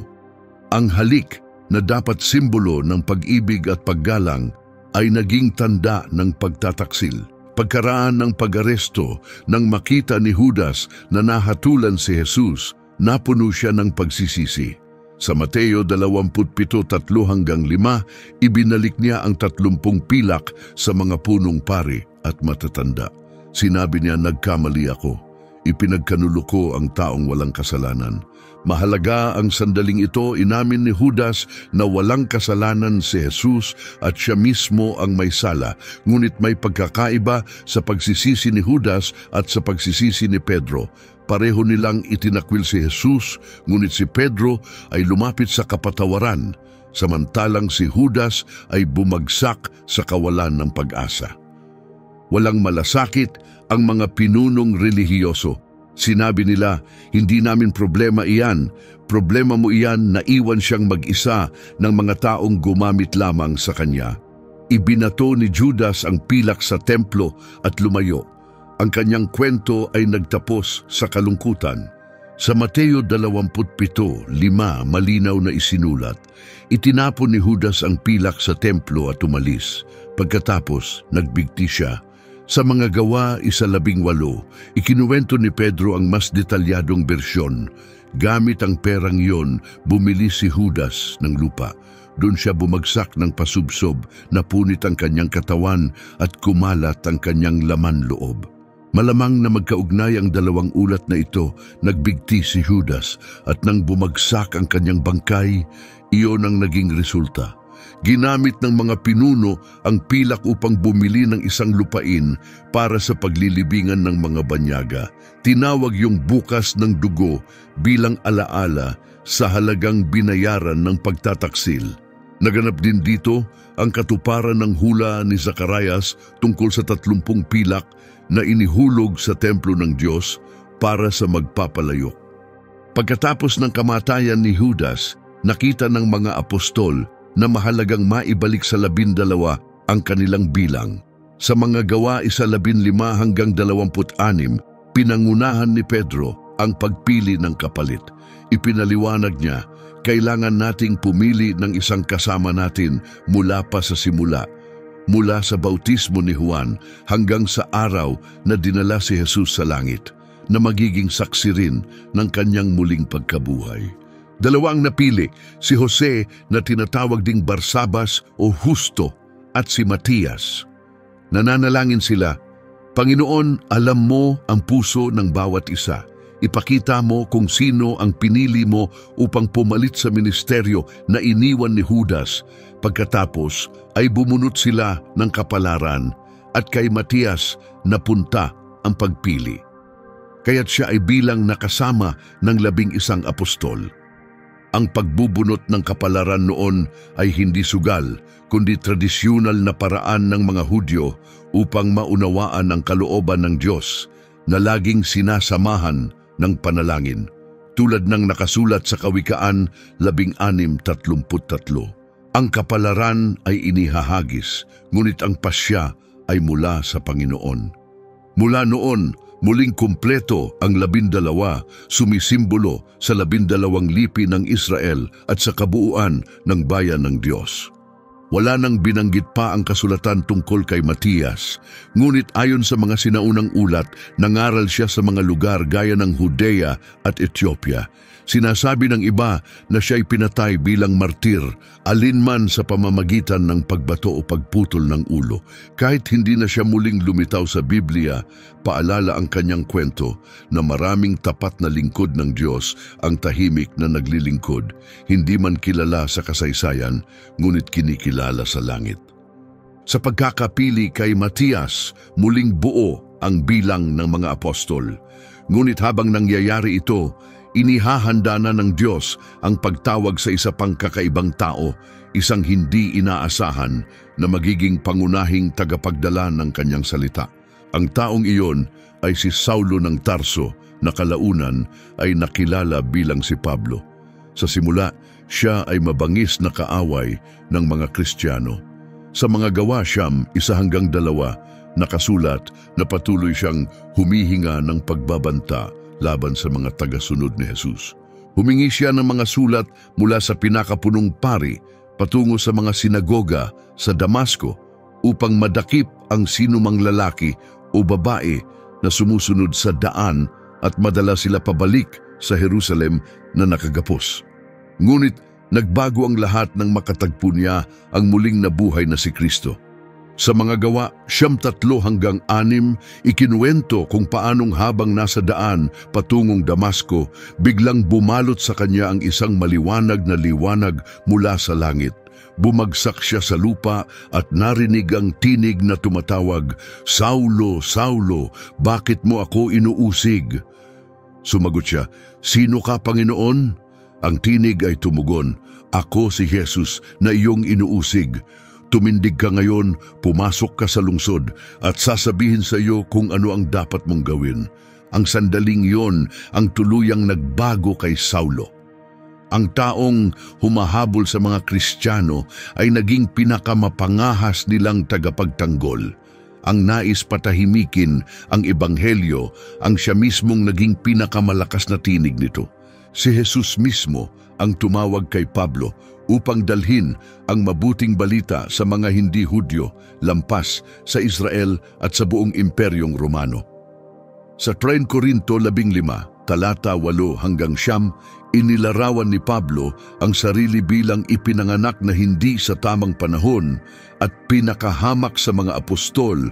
Inaamin na hindi siya karapat-dapat dahil inusig niya ang iglesia. Ngunit idinagdag niya, sa biyaya ng Diyos, ako ay naging ako. Nahubog ang kanyang misyon sa 3 pangunahing paglalakbay na nakatala sa Aklat ng Mga Gawa. Sa mga paglalakbay na ito, nagtayo siya ng mga pamayanang Kristiyano sa Asia Menor at Gresya.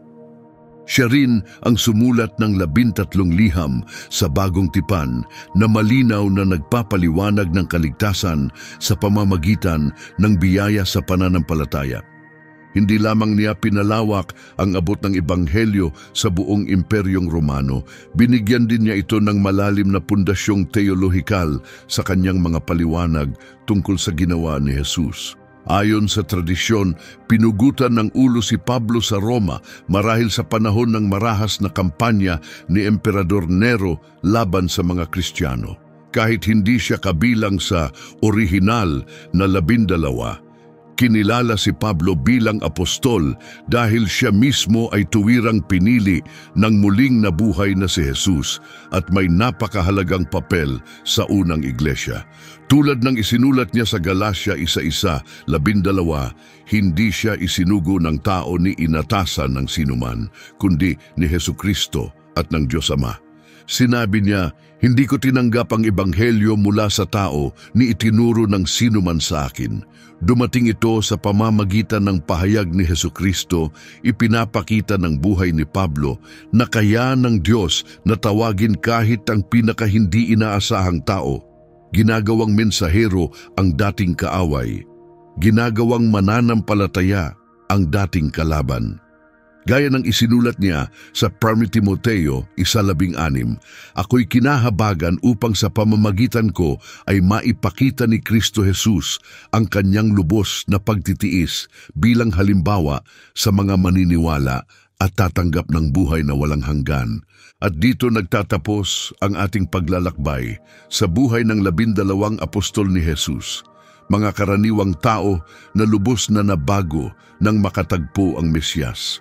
Nagmula sila sa iba't ibang kalagayan. Mangingisda, maniningil ng buwis, mandirigmang makabayan at mapagdududa. Bawat isa ay may kahinaan, kalakasan at kwento ng pagbabago. Si Pedro, mabilis magsalita, ay naging matibay na haligi ng iglesia. Si Andres, tahimik na nagdala ng iba kay Jesus. Sina Santiago at Juan na dating mainitin ang ulo ay natutong maglingkod ng may pagpapakumbaba. Si Felipe ay nagsabi lamang ng halikayo at tingnan. Si Bartolome mula sa pag-aalinlangan ay naging matibay sa tiwala. Si Thomas sa kanyang pagdududa ay nagpahayag ng isa sa pinakamalakas na pahayag ng pananampalataya. Si Mateo ay iniwan ang kanyang buhay bilang maniningil ng buwis upang sundan ang mas mataas na tawag. Si Santiago na anak ni Alfeo at si Judas Tadeo ay nanatiling tapat kahit walang kasikatan. Si Simon ang masigasig ay nakatagpo ng layunin na higit sa anumang kilusang pampolitika. At si Judas Iscariote na ang malungkot na pagpili ay nagpapaalala kung gaano kadaling mawala ang pagkakataon. Sa kanilang mga buhay, nakikita natin kung ano ang kayang gawin ni Jesus. Hindi niya pinili ang pinakamagaling magsalita, ang pinakamatalino o ang makapangyarihan sa mundo.